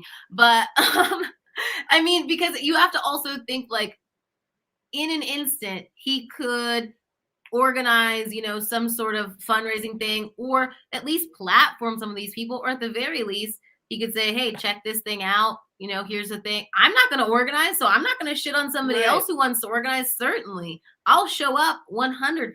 Right. But that's really hard work. And so that's what makes me so mad to shit on, because I think, and this is something that also the right does well, I think, but everybody has their place. Everybody has their job. So, okay, they have organizers, and you have a talking guy, but the talking guy would never shit on the organizers' efforts. Right. On the right. Why would you ever? And that to me is united front. Like, what is the problem? I mean, he's just, he is standing in the way a lot. It's really. Yes. And you have to think, and again, I don't know if it's a conscious thing, but like some of this shit is intentional and it is by design. Some of these people are legitimately bad actors. I don't know if he is or not. I suspect probably, just based on the fact that he's Cenk Uyghur's nephew, and there's some he's like been rich his whole life, and like I don't know. It's kind of the Vouch thing. I get the whole like that same vibe. You know what I mean? It's kind of suspicious. But yeah, I mean, I don't know. That's just speculation on my part. But yeah, I mean, it's just.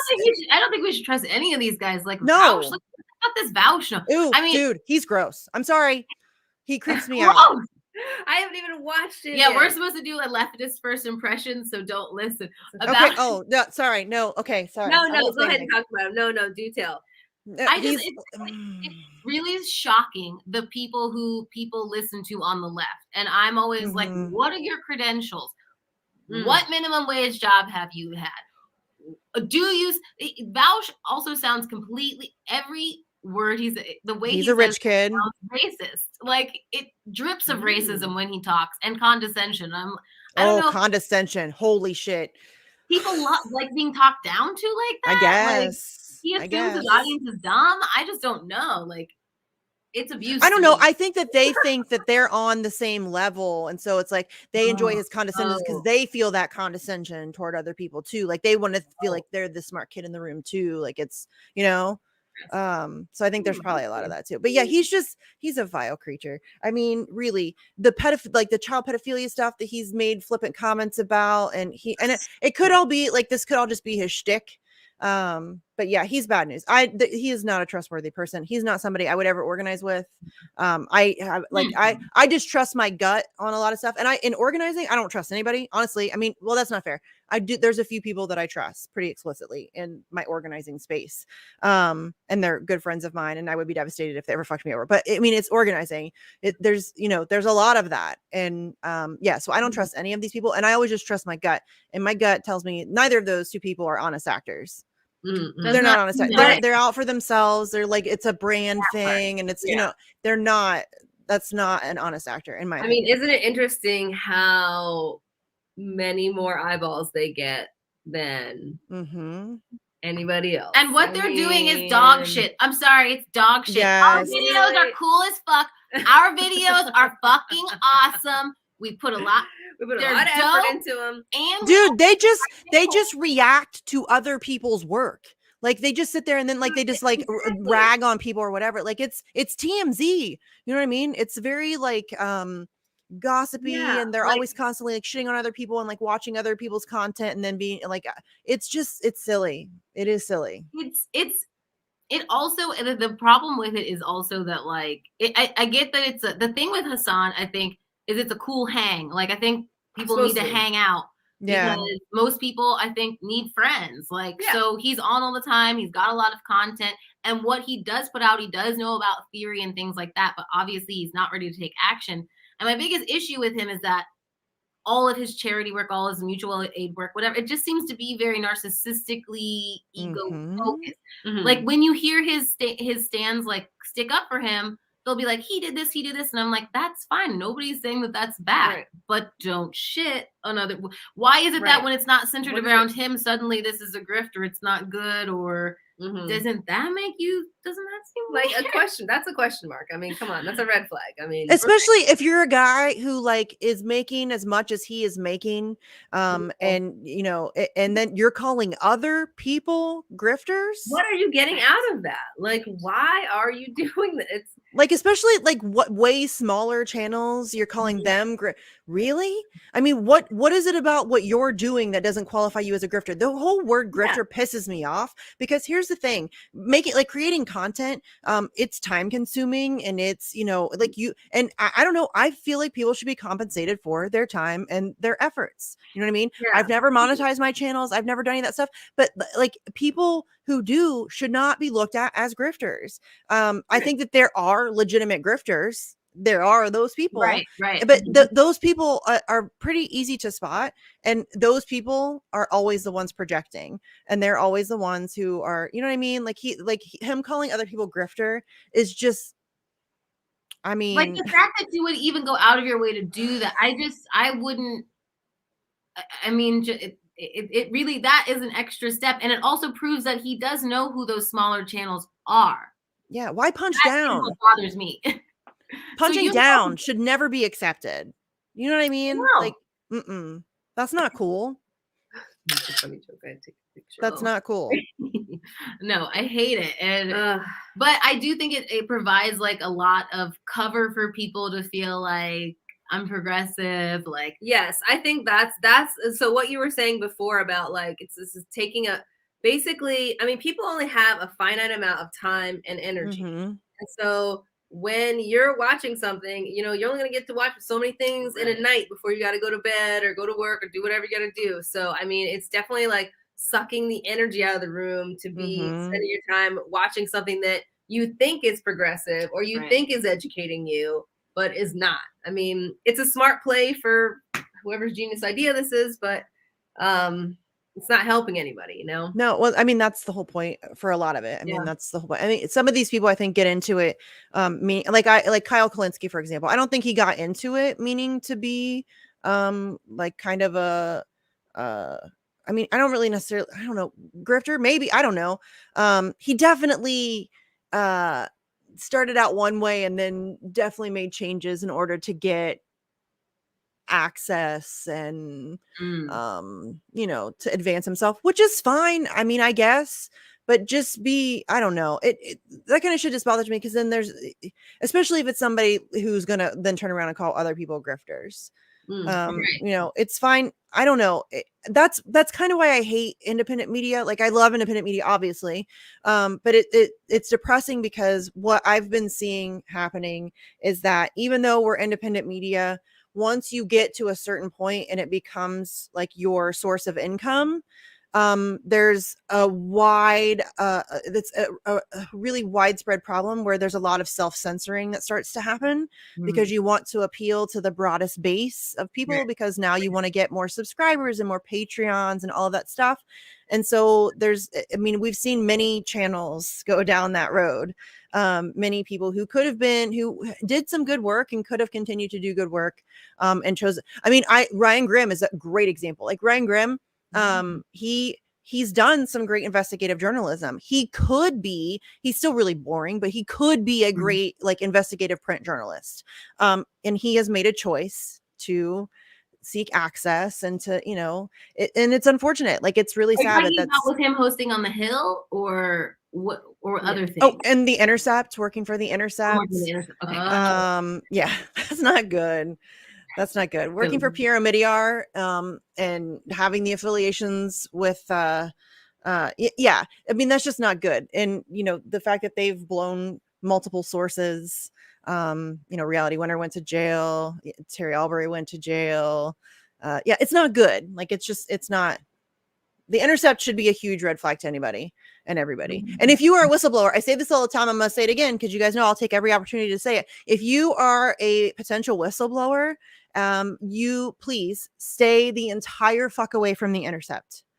Please. That's like, get a lawyer, stay away from the Intercept if you are a potential whistleblower. And I highly encourage whistleblowers. Please, I will support you anyway. I will support you. We need whistleblowers, lots of them. Yeah, because who knows what the hell's going on? God. Yeah. Imagine what we would know if Julian Assange was free. Think about that. I say that all the time. Think about that. Gosh, people would start talking. Yeah. Wow. Yeah. Who knows? They could not have allowed that to happen. No way. I mean, know. When they have a cause to come together for, they will, like Epstein, Assange, you know, they're like, okay, we'll get these people out of the way. Make it happen. We've got to work together.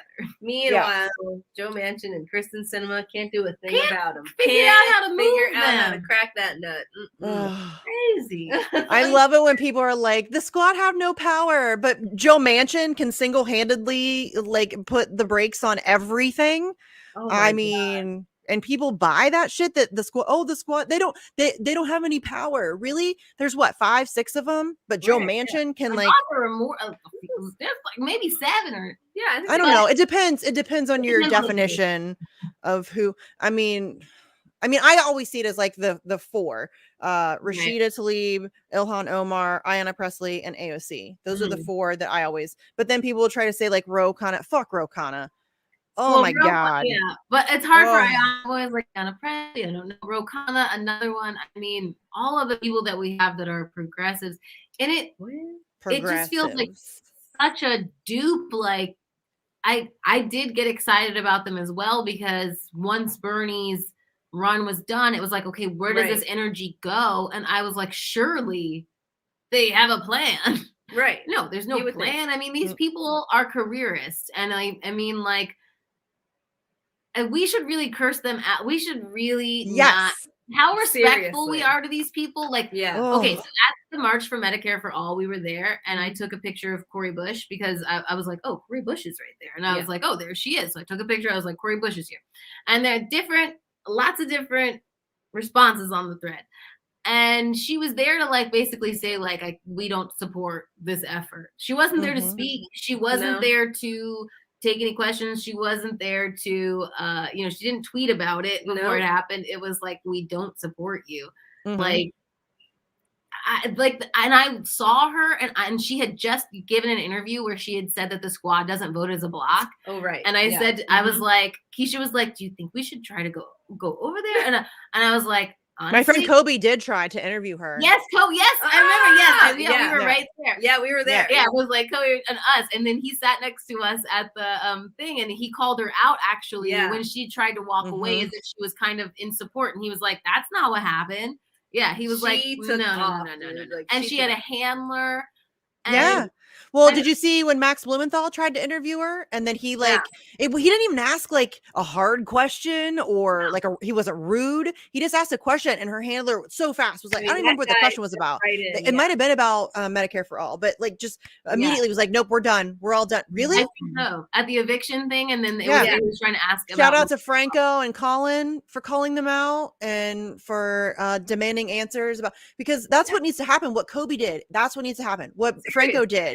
That's what needs to happen. Like we need to call them out. Are you joking? They went and did like some sleepover for the eviction moratorium, and then they're like, oh, they're going to extend it for like 90 days or whatever, and they're cheering as if that's some celebration. No, people still owe money, bitch. People still owe money. People still got evicted. Why would they wait? Yes, the evictions didn't stop in Ohio, and like it just kept right on going. Evictions just kept right on going. Ready on because they let it go until they let it, the thing didn't go back through until like the Tuesday or whatever. The landlords are ready with the paperwork. They've been ready with the paperwork. An eviction, and then if you get an eviction situation, you only have 5 days to answer. So like those people got no protections. Yeah. Yeah. It's crazy. What Kobe did. Okay. What I will have to say is there have been a few moments I can think of, like at least two. That and the first time I heard defund the police, I was like, is this too extreme? Like, I mean, because I want other people to know too. Like, I mean, I used to support Obama. I was a Democrat. But the more and more I learned from the reality of my life and how much work I was putting in and so little I was getting out of it, and all these extra jobs I was having to get, why can we not ask our senator, our representatives, our Congress people questions? And they are supposed to be normal people. And the reason I didn't go over to her is because I was going to say, I don't understand why you said you don't vote as Black. Yeah. I was like, I don't want to be rude, but honestly, why not be rude? Would you say but you should get to ask her. That's the whole fucking point. Right. That's supposed to be the point. They are supposed to work for us. But and if they are doing something we don't agree with, we should be able to call them out on it. We should be able to ask them questions. We should be able to, I mean, you don't get to like have a bodyguard. And like, if I'm not being rude to you or physically threatening, then you should, if you're at a public event, you should answer my fucking questions, especially if you're a journalist. Like Max Blumenthal is a known journalist, and you're not going to answer questions. Really? You don't have any accountability to your constituency. Get the fuck out of here. Like they act like they're a protected class, and like they have to be like handled with kid gloves, and we have to like show them like this level of respect that they haven't earned. None of them have earned my respect. Are you joking me? They haven't done shit for anybody. Things are getting worse. Things are getting worse. Period. End of story. Biden is worse than Trump. You're going to have to deal with that reality, because that's reality, people. That's reality. And I'm done. Like, I'm so done coddling these people. Are you joking? I mean, AOC, why have they turned their backs on Palestine? What the fuck? Where have you been on Palestine? Have they said anything about the war?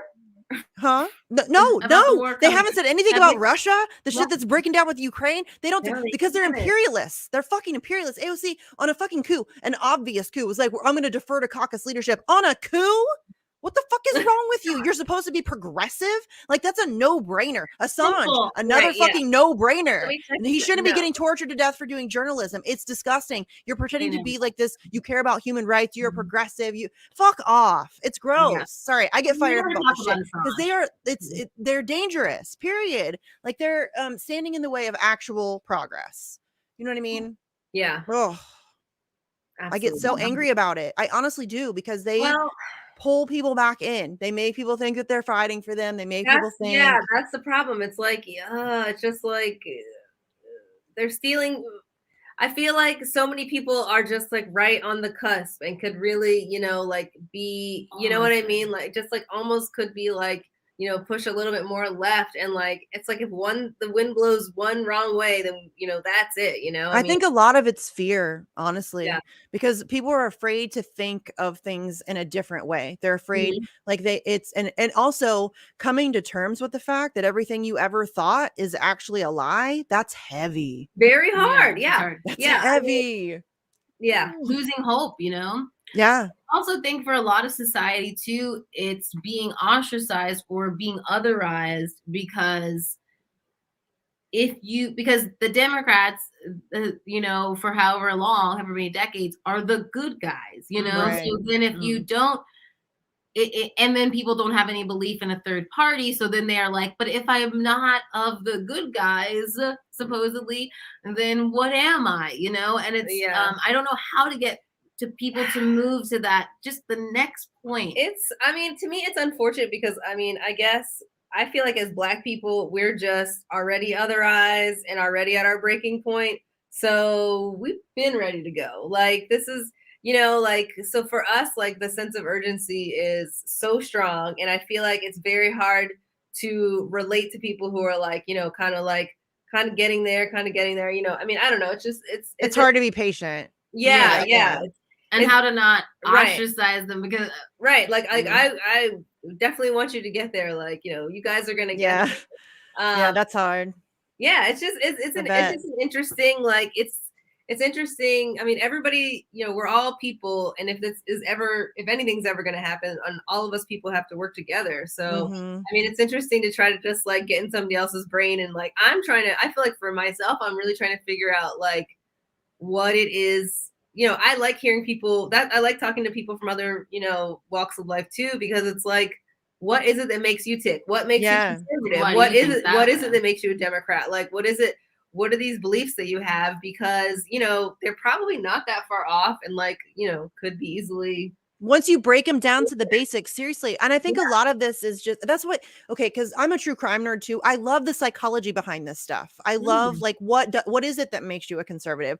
Like what, and I think a lot of it is identity. Like you're raised on a certain, like your parents are conservative, your parents are racist or whatever. And so that you take that on as your identity. And that's difficult, even if you like maybe subconsciously recognize that it's not like the best position. I think that's hard because you're almost invalidating your existence before that, and I feel like that's probably really difficult for people to grasp. And so I think a lot of people may like kind of get it, but they're just too afraid to like make that like full switch over into full realization. They like hide from it. They hide from the truth of what is, you know, going on. And I think that there's a lot of that. I think that's why people, if you're raised Democrat, then you generally grow up and you're a Democrat and you don't think about it. You just are a Democrat, right? You don't know, like they're the good guys. And so and if you're a Republican, if you were raised Republican, then they're the good guys and you are just raised into that. And you don't actually think about anything for yourself. You've just accepted that as your identity, you know? I think that's a lot of it. I just got really deep again there. I feel like these are all things that we just like need to be thinking about because, you know, don't think for a second that on the conservative side, they're not over there picking apart people's brains and trying to figure out how they can get them, you know, more at their allegiance. So, I mean, well, and what's even worse is that the ruling elite is really working together to figure out how to play all of us against each other. And so it's really not about like one sided. That's what sucks, is that they know how to play us against each other. And make us, and I mean, and even with this, you know, like, I mean, if we go and fight for Ukraine, I mean, who's going? It's not the rich kids that are going. It's not, you know, I mean, they actually nuked my friend Andrew's Twitter account because some blue check douche canoe said something about going to Ukraine. And he's like, oh, okay. So is it going to be you and your kids signing up to go and fight? They nuked his Twitter account for saying that. What? Yeah. No yeah. way.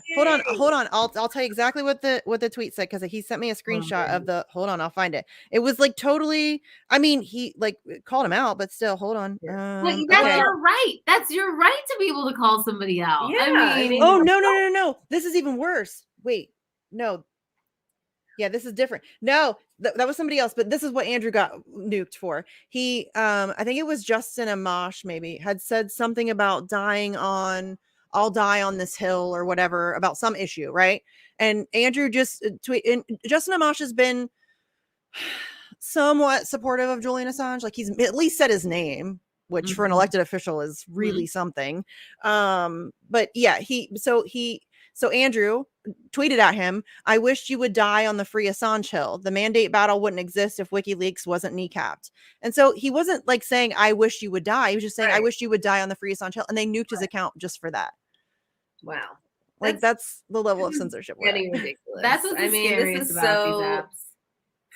Yeah, I mean, just like at any minute, all of your Meanwhile, Joe Biden can tweet out lie after lie. Like the economy, we've recovered better than anybody else. And what the fuck? Full of shit. Yeah. Lies. Oh, It's so crazy. But this is why the right is so smart in terms of making their own platforms. And they've continued to try to do that. And it just sucks that we're at the behest of whatever they decide the rules are on these platforms, you know? And like, and it shouldn't be that way. People keep trying to tell me, oh, but they're a private company. No, they're not. There is zero gray area in between big tech and our government. None. Zero area. They own your government. They own it. Your government is owned and operated by corporations, big tech being amongst those. Big pharma, big oil. That's who owns your government. That's who owns your elected officials. That's who controls literally all of the things. So they're not private companies. They're not. I get that legally they've managed to manipulate the system to where they can use that as some excuse for the shit that they pull, but they are not private companies. And anyway, look at the Atlantic Council. Henry Kissinger sits on that board. You're going to tell me that that's not thoroughly ingrained with our, come on. It's silly. Hillary Clinton, or not Hillary Clinton, same thing. Kamala Harris's communications director or something used to be like the head, or like a somebody at Facebook or at Twitter or something. Like, you know what I mean? There's this revolving door. They're all it's a class war. And so they're not private companies. Well, like some people from Time's Up going to work for campaigns for Democrats and for I mean yes. Yeah. It's just gross. Oh, we have to have some serious like solidarity conversations on the left. Like, I mean, but do you guys think, because we have to have a villain, because we have to have better marketing, because we have, you know what I mean, in order to have a movement, like, should we be rallying against the TYTs and such of the world, or should we be trying to broker peace with them? This is my question, because they piss me off and I do not trust them, and I find them to be a complete distraction for. I say neither of those options. I say we just make them irrelevant. We don't have to go to war with them. Why? I'm certainly not going to boost that. Like, I'm not going to try to make like friends with them. But I do, like, if we can just make them irrelevant, they're making themselves irrelevant. You know, they've lied, they screwed over their base. Like, they did this whole big ass fundraiser a few years ago, right? They're going to hire a bunch of investigative journalists. They had like Michael Tracy and Jordan Chariton and Emma Vigla, maybe. They're like, if we're going to raise some money and then we're going to hire some more investigative journalism. So they did this huge fundraiser, right? Raise like $2 million from their viewers to hire investigative journalists. And then they ended up taking $20 million from Jeffrey Katzenberg and then fired their investigative journalists. And they just got away with that shit. And so, but they've made themselves irrelevant by doing that stuff. And I just think that if we just need to keep, like, there's people out there doing amazing actual journalism and news, like content creation. I mean, there's the Hardlands Media, and there's Nico, and there's Convo Couch, and there's, you know what I mean? There's like a whole bunch of people doing amazing shows. I think we just ignore them and take away their power. I mean, just take away their viewership. I guess I just wish it were that simple. I think that they're not going to be ignored. And I think that people like a fight. And I think that people like to feel like somebody is winning something for them. And I think to overpower them, or at least to take them down, or get them to a point where they're debating people who actually have leftist values. I'm just saying, from what I've seen, from what I've seen the right do, from what I've seen from Trump or the Tea Party and all these things, you know, it's facing these people. And I mean, because they have the bigger audience. I mean, unfortunately, TYT, I think a lot of their have you seen though, their live streams get like a couple 300 people. It's sad. It's sad. Holy shit, it's sad. It's so sad. And they proclaim to have 5 million subscribers or whatever. I think a lot of that's bot. I think a lot of that is bot activity. I don't think a lot of that is legitimate. And I think even the ones that are maybe legitimate accounts, they're non-active. They're not watching. Obviously, they're not watching anymore. TYT has been doing a lot of damage to itself over the course. I mean, really since Bernie dropped out in 2016, they immediately shifted to Hillary Clinton, and people like me were immediately like, what the fuck's happening here? Yeah, you can naturally. There was a natural fall off for me with all of those. Yeah, there were a couple of them. I don't want to call any out, but there were just a couple of other left channels as well where I was like, "There's no teeth behind this. You're telling me to vote for Joe Biden and you're Canadian. What are you talking about? What are you talking about here? Don't tell me what to do, and don't tell me that I'm being unreasonable for Sarah Silverman telling everybody that we're being ridiculous." I mean, it's just like the talking. Now look where we are, because we knew what a threat this guy was, and I feel like you guys didn't listen to us. So I don't know. It's just unfortunate because I'm just trying to figure out like what is that marketing strategy, because unfortunately that's what it is. I don't think it's going to be a thing. I don't think it's going to be one event that happens, because we've had we just lived through a pandemic and we haven't even had an uprising to get healthcare. Yeah, think about that. I mean, it's like it's so depressing. The French are out there spraying shit on government buildings, and we're doing jack shit. Nothing, not a damn thing. Oh. No.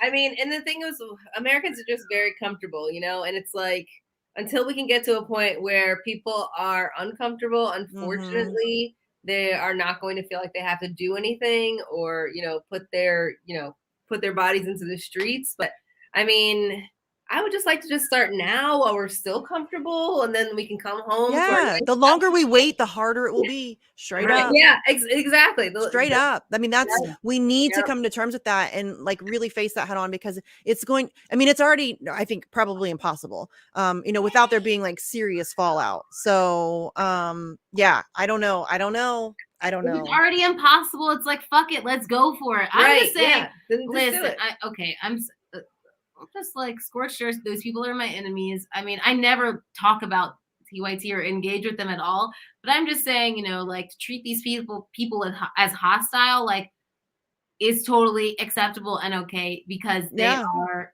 even though they're using hostile, flowery and civil language, they are treating us as hostile. Like, they are not making our needs a priority. Well, and they're actively working to sabotage us. Yeah. So that, to me, that's somebody who is an adversary. You know what I mean? Like, that's somebody who's a problem. I agree. And you're right. They do. I mean, honestly, Jimmy Dore has done a great job over the past year of, Jesus, my kid's yelling at me. Hold on, buddy. I'll be right there.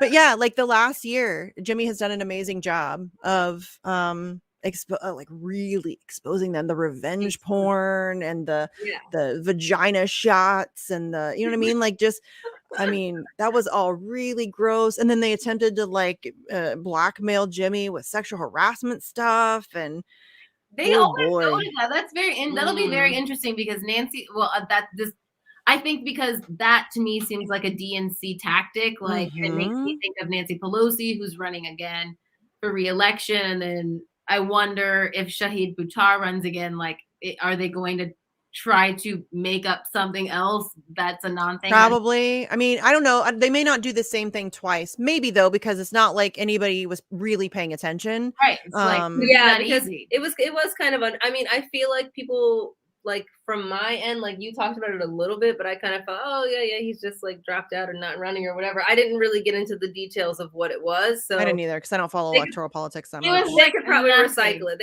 But it's the same, it's just all this. Yeah, it's like, what tactics? That reminds me of a DNC tactic. Like, it's just all distraction. Let's talk about the policy. What are we actually doing together? Because you guys are not serving us any needs. You're not helping us get to any goals. We're just talking, and a lot of other TYT like tentacles, the people off of them, are just debating with libertarians for clicks. What does that get us?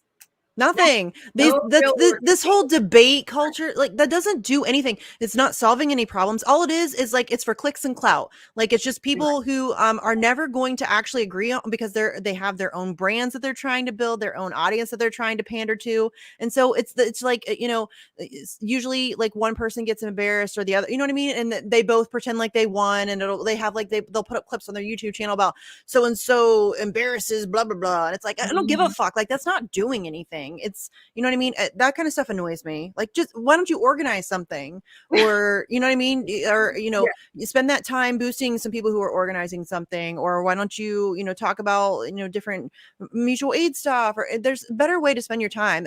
If I thought that those debates were like people were actually listening to each other and trying to have like a good faith conversation, okay, fine. It's never that. It's never that. It's always about who can get like the little sound bite, the clippy one-liner, and that's all it's about. And I don't get that stuff. I don't necessarily dislike them so much for that. It's just like, let's not have a debate without an action. It's all there's it's like there's serves an end to everything. And it like people do need to see somebody fighting for their principles, but when it's an actual debate, not what Hassan said, he had a debate with Christian Walker and they like ordered DoorDash and had fucking Starbucks, like a debate, like where you're like, no, this is actually bad for my fucking side and fuck you.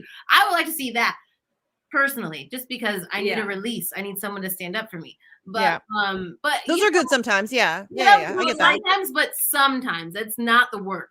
That's not the work. That's not the work. That's not, it feels good, but it's not a whole lot comes from that. Like you're not going to convince anybody on the other side.